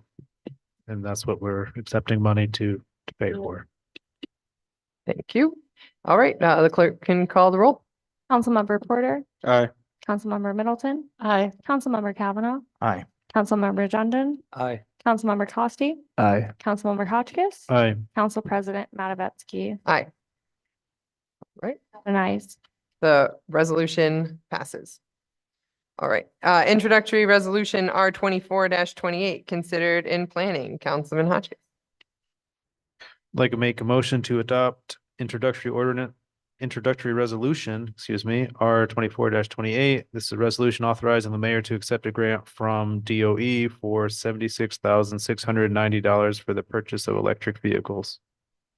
Is there a second? I'll second it. Okay, motioned by Councilman Hotchkiss, seconded by Councilwoman Middleton. Discussion.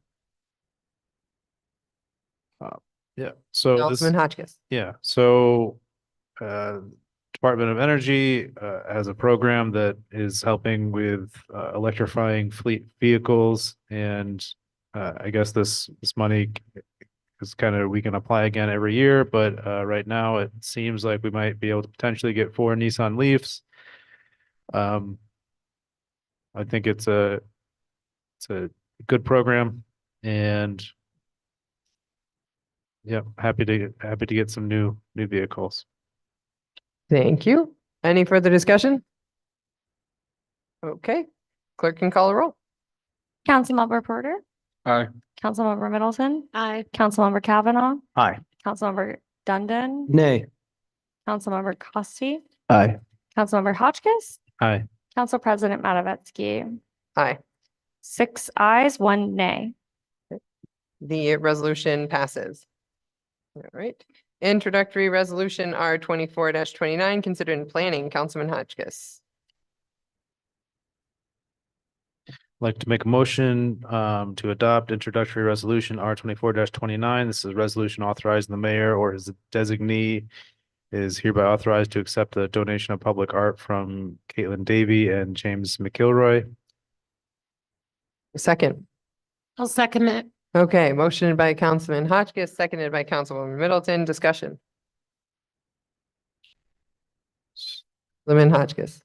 So this is the tunnel that goes along the river. A student is, or multiple students are donating art to paint that and create a mural. And that's all that this is. Thank you. Any further discussion? Councilman Kavanaugh. It's been through CAUT, it's been through DEC, it's, been approved, ran up the flagpole in several different ways. It's a nice project.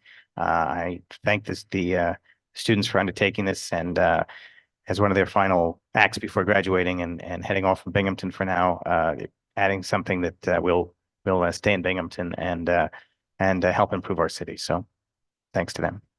Thank you. Any further discussion? Okay, the clerk can call the roll. Councilmember Porter, Aye. Councilmember Middleton, Aye. Councilmember Kavanaugh, Councilmember Dundon, Aye.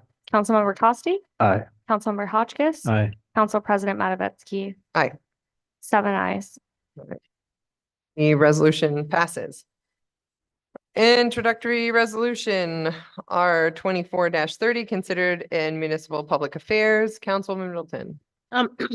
I'd like to make a motion to enter a resolution 24-30 considered in support of the New York Assembly bill that's already been passed already. So basically, if you, it was on Monday.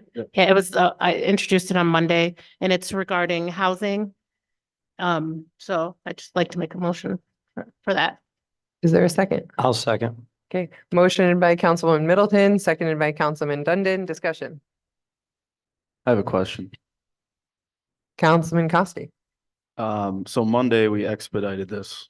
It was under Senate Bill S 8622. This is S 8036B. I was just curious where the difference came from. Thank you. Councilman Kavanaugh. Yeah, so in the packet on Monday, there was the text of this bill that we're voting in support of, which is to do with infill housing, providing basically freeing up state funds, the state agreeing to freeing up state funds to encourage the building of infill housing, which is mostly one and two unit houses in spots where there are empty spots. Sometimes there are neighborhoods that have gaps. I'll talk about my concept. I was just up in Rochester where they took down a lot of the inner loop. So they infilled housing there and the space was created by that. We might have infill need in Binghamton in areas where we've torn down blighted houses, for example. And some of those things have gone to side lot programs. Some of them have gone to neighborhood gardens and stuff. But this might be allow funding opportunities for low and middle income families to actually build a new house there, which is something we've had very, very little of in Binghamton. And Binghamton is one of the municipalities identified in the legislation, along with, I think, Buffalo, Rochester, there's several in there, as communities where this could be beneficial. And it's in support of this pilot program, supporting this single family or duplex construction instead of, encouraging that as opposed to necessarily encouraging, large multi-unit dwellings. So filling a need that's existing in our older municipalities. So the bill number confusion comes from the changes. So this is the correct number for that bill. The other bill number that was erroneously listed in the work session packet, and this confused me too, and I brought it up, and so was an example resolution that was in there as well for a different piece of legislation. So they just transposed the numbers. So this would be in support of legislation that again has already passed, encouraging infill, extra incentives for infill housing. Thank you. Any further discussion? Oh, Councilman Hotchkiss. I'm happy that we're supporting this, and I'm happy that it passed already. It sounds like a really good program, and some of the commenters already were speaking specifically about developing more single family units.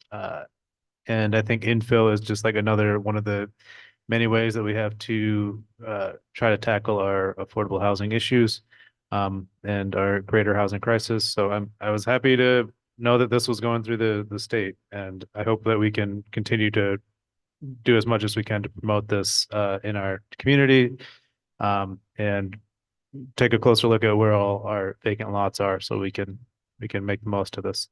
So Thank you, Councilman Hotchkiss. Councilman Middleton. Just to piggyback on what Nate said, I think this is awesome that the state has passed this. And I was listening to some of the people out there, Matt Ryan and Tarek, they were saying that they went around to neighborhood assemblies and asked for vacant places. I think that just gave me another idea, that's something that can go along with this bill. So I'm really excited about that. And we can we could help with the housing crisis. This is a good idea. So that's it. Thank you, Councilwoman Middleton. Any further discussion? Okay, I'll add in that on top of tackling and working on housing affordability, in building is also a need in terms of environmental impact, as we have to expand housing, and infilling is a way to do that without building. As it was just Earth Day, we'll take a moment to say that this type of building also helps reduce, leveling more trees and expanding and causing more flooding issues and things by building where we've already have cleared lots. So we'll throw in a little Earth Day there. All right. And with that, unless anyone has anything else, okay, the clerk can call the roll. Councilmember Porter, Aye. Councilmember Middleton, Aye. Councilmember Kavanaugh, Aye. Councilmember Dundon, Aye. Councilmember Costi. I'm gonna abstain. Okay, Councilmember Hotchkiss, Aye. Councilman President Matavetsky. Aye. That is 6 ayes, 1 abstention. The resolution passes. All right. And with that, we're gonna move on to communications from council. Right, so I'll turn things over to, let's start different area this week. We'll start with Councilmember Middleton. Oh, I just wanted to remind everybody, tomorrow is our first, me and Robert's, our first, West Side meeting.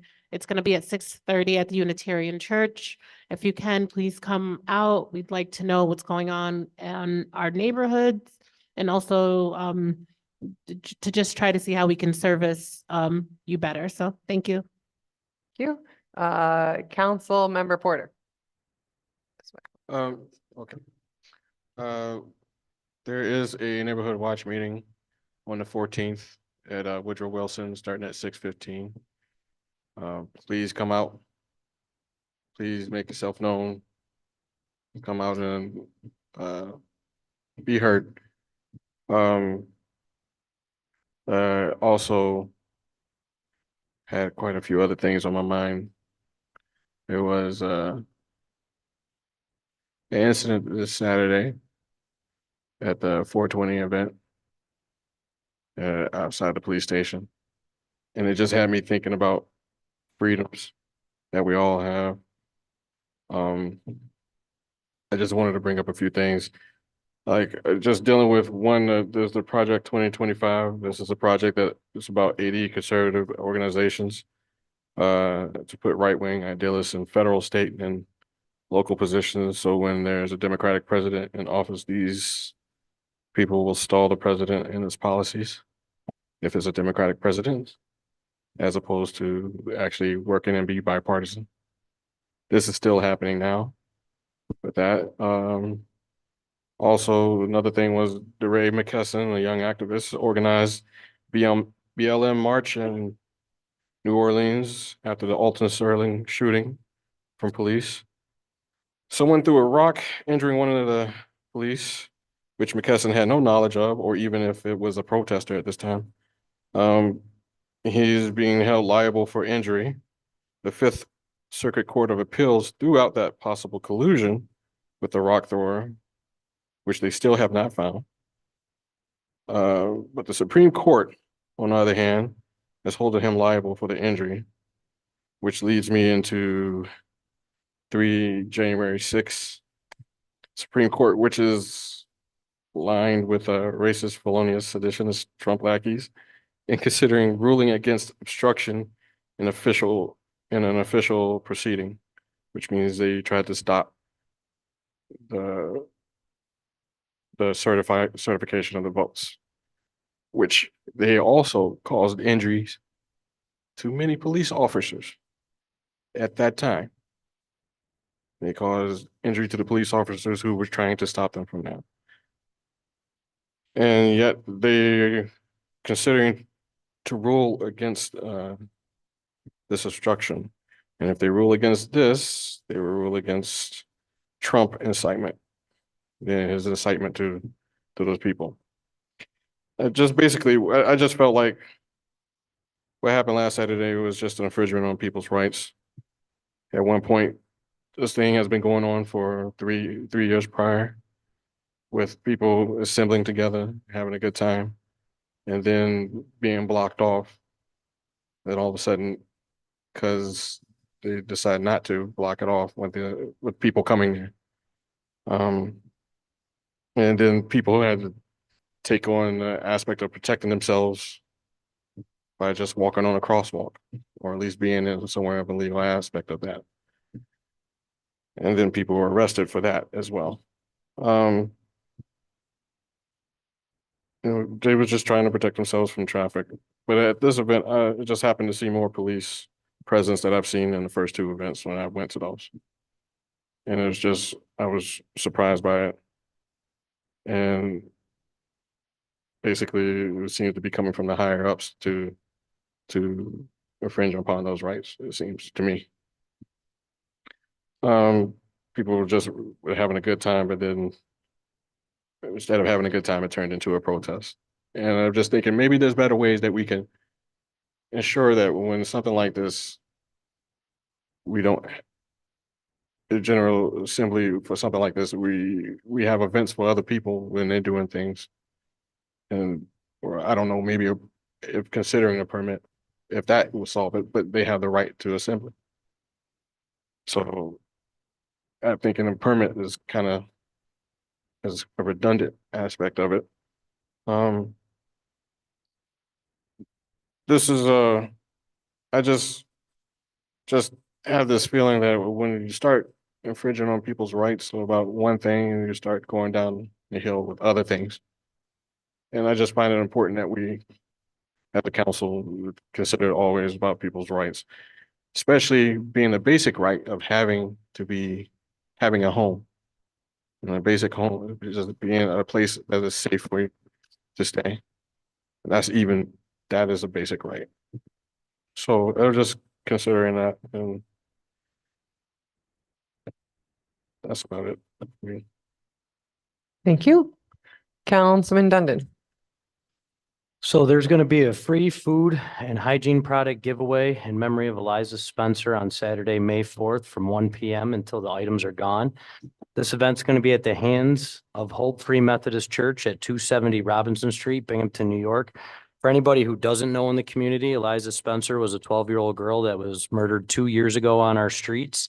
There still have been no answers. We still have a murderer walking around amongst us as far as I'm concerned. I'm glad that the FBI has now stepped in and are hopefully they can get some new leads and we can actually bring this guy to justice or girl, depending on, whoever committed the crime. So that's all I have. Thank you. Councilman Costi.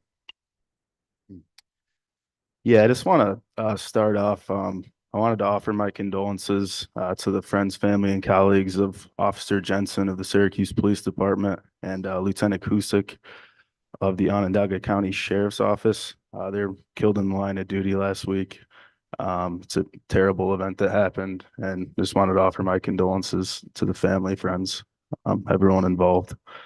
Other than that, I'm just working on a few things in the south side with some rundown houses, trying to get code out there to take a look at them. So if any constituents in the area see anything, want to email me, I'll be happy to look into it. Thank you. Thank you. Councilman Hotchkiss.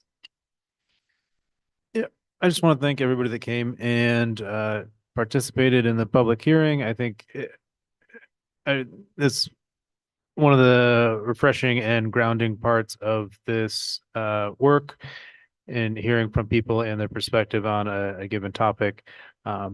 So thank you for coming out. I've been thinking a lot about the North Depot project. It's in my district. I drive by it every day. I see it. And I haven't, it's been like that for so long that I haven't really thought about what it could be or like what would happen with it.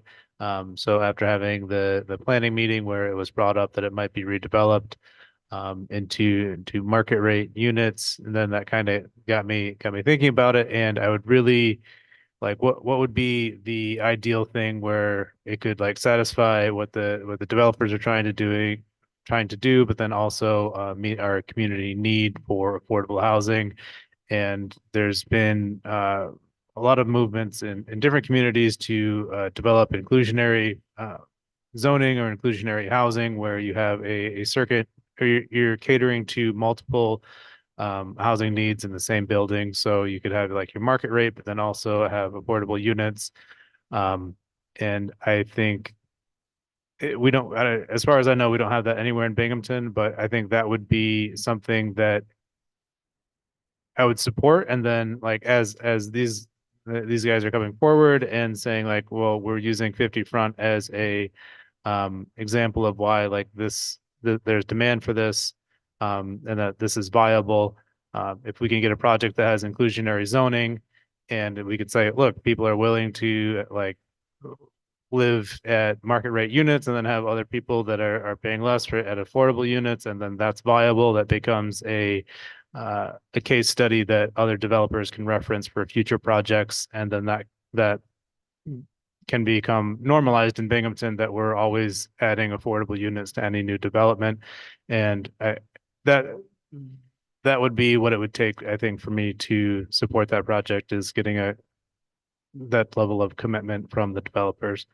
And that's occupied a lot of my mind, but I've also been doing a little bit of garbage cleanup and meeting with constituents and working with DPW. I think the blue bags have a lot of drawbacks, and one of them is that it leads to people dumping, and dumping leads to more pests. And on the north side, we have a lot of access to fences that block off the highway, so everything just goes over the fence, and then it causes greater issues.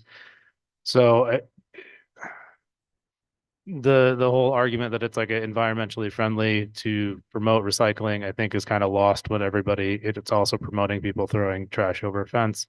And it's something I want to explore deeply, at least trying to see the effects of having blue bags eliminated for a year in the budget. And I think we can get that done. That's all I have. Thank you, Councilman Hotchkiss. Councilman Kavanaugh.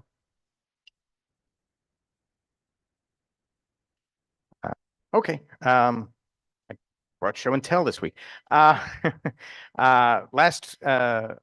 week I attended the New York State Preservation Conference up in Rochester. Dr. Berling was there from the planning department, and since I'm very interested in planning, and I'm the council member assigned to CAUD, I decided that I would be good to go. I paid my own way, so no city funds out there. But it was an extremely useful, extremely informative experience. We got to meet with state planning and preservation officials, met dozens of the equivalent, other cities equivalent of their landmarks commission or CAUD or what have you, from all over the state. Got ideas of how they're approaching planning with an eye toward historic preservation in mind. There was an incredibly informative panel with 3 different code departments and city attorneys talking about code in the city of Oneonta, the city of Rochester, and the city of Syracuse. I'm sorry, the city of Albany. And there are 3 different approaches to code enforcement, how they've tackled some of the same issues that we have. That was really, really valuable from the point of view of an elected official. I also went to a panel and learned more about double hung windows than anyone could possibly want. Actually, no, that conference was full of nerds that want to know all about double hung windows, but more than I could possibly have imagined learning about double hung windows. Which also gives you kind of a perspective on how really far apart some communities are in our great state of New York, where they're down to worrying about the setback of a replacement window, and we're worried about residents having windows. So a lot of perspective, a lot of great thoughts. Also connecting with resources, grants. A lot of discussion about going and finding every opportunity out there, every penny to leverage for the city. So there's preservation grants out there of all sorts. Really interesting stuff. Glad I went. Happy to talk about it with anyone. And I think experiences like this for certainly not just city council people, but making sure that employees and staff throughout the departments get to go to trainings and conferences related to what they're doing, I think is incredibly valuable. It helps open up your brain space, and it's so good. So I'm all for more training and more engagement as well. Thanks. Thank you, Councilman Kavanaugh. Right, so since our last meeting, Councilman Porter, Councilman Hotchkiss, and I all visited the water filtration plant. We spent multiple hours there, learning about this. And tap water, drink it. If you want a filter, use a filter, change your filter. We learned, that if you're using a filter, really do, make sure that you change it because it does take out the chlorine, which keeps it safe. So make sure you're keeping up on your filters if you're using them. We learned a lot about water and our systems here, which will make us much more educated when it's time to vote on things related to that. And one of the questions that we asked was when the last time city council members have come out there to meet and tour and get educated on the topic. And there was one name from a couple times back, and then another name I didn't recognize that was thrown out there. And the general impression was that city council just really historically has not tried to really understand water in Binghamton. So I want to thank Councilman Porter and Councilman Hotchkiss for being able to make the time to come out with me on that. And I encourage the rest of city council, when you're available, to make arrangements to come out. They were very amenable to that. All right. And that's technically in the 6th district.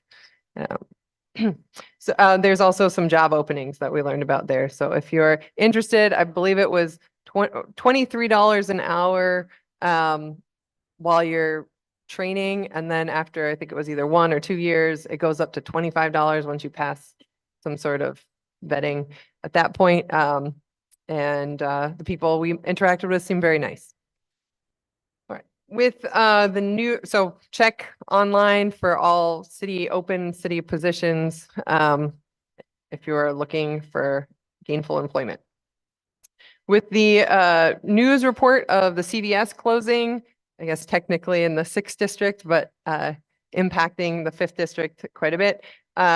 I was receiving some questions about what to do. I did reach out to the UHS pharmacy on Mitchell, which I didn't even realize existed until someone mentioned it.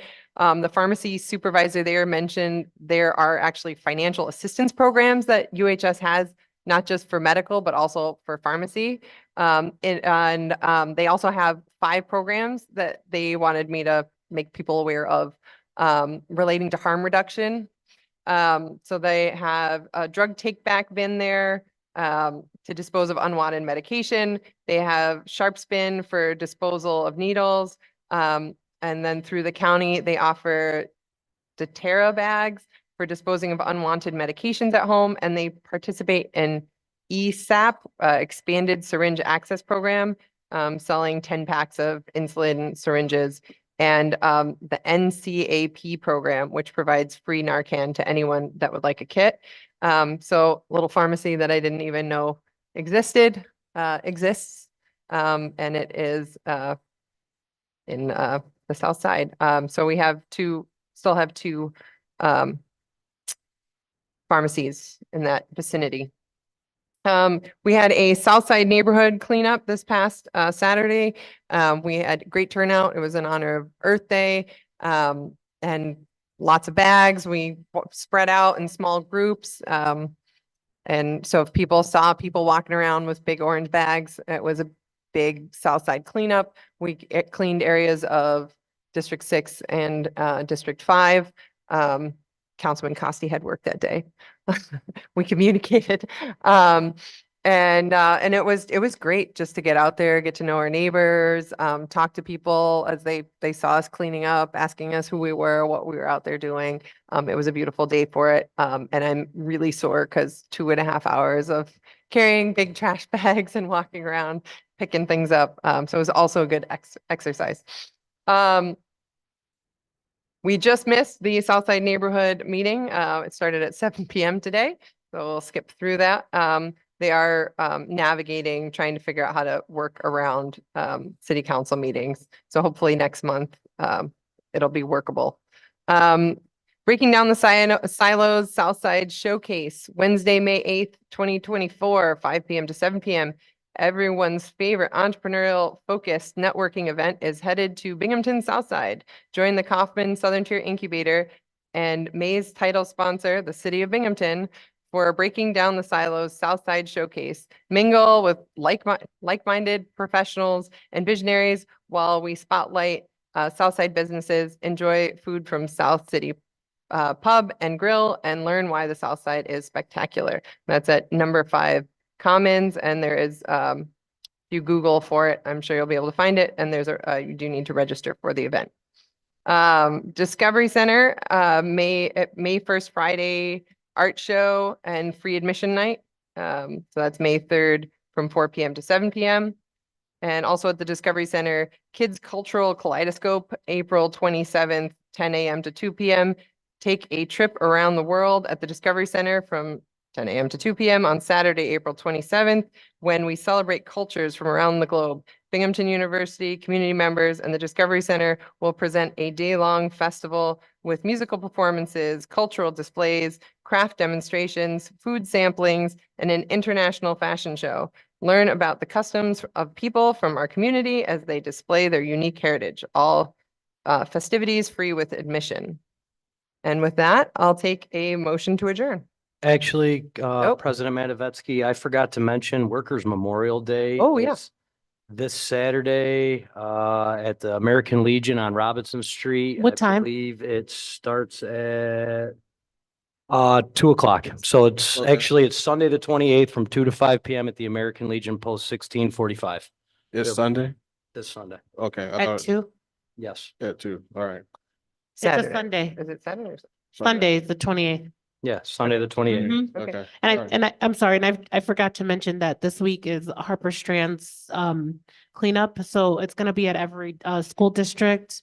I'll be at Roosevelt. It's not in my district, it's in Nate's, but I'll be there cleaning up around as some of you may know, Harper Strands was killed by an intoxicated driver on the west side of Binghamton. And every year, Binghamton High School puts on a cleanup in honor of her. This year they got a grant so that way they can do it in all school areas of Binghamton. So if anyone wants to join me at Roosevelt on Saturday. This would also be at Woodrow Wilson. Yeah, there'll be one at Woodrow, there'll be one at every school, every school, This every Saturday? neighborhood school. Yeah, so This Binghamton, Saturday? West Middle. Yeah, this Saturday at 9:00. Okay. Thank you. And with that, I'll entertain a motion to adjourn. I'll make the motion. Okay, I'll second motion it. by Councilman Costi, seconded by Councilwoman Middleton. All in favor? Aye. Any opposed?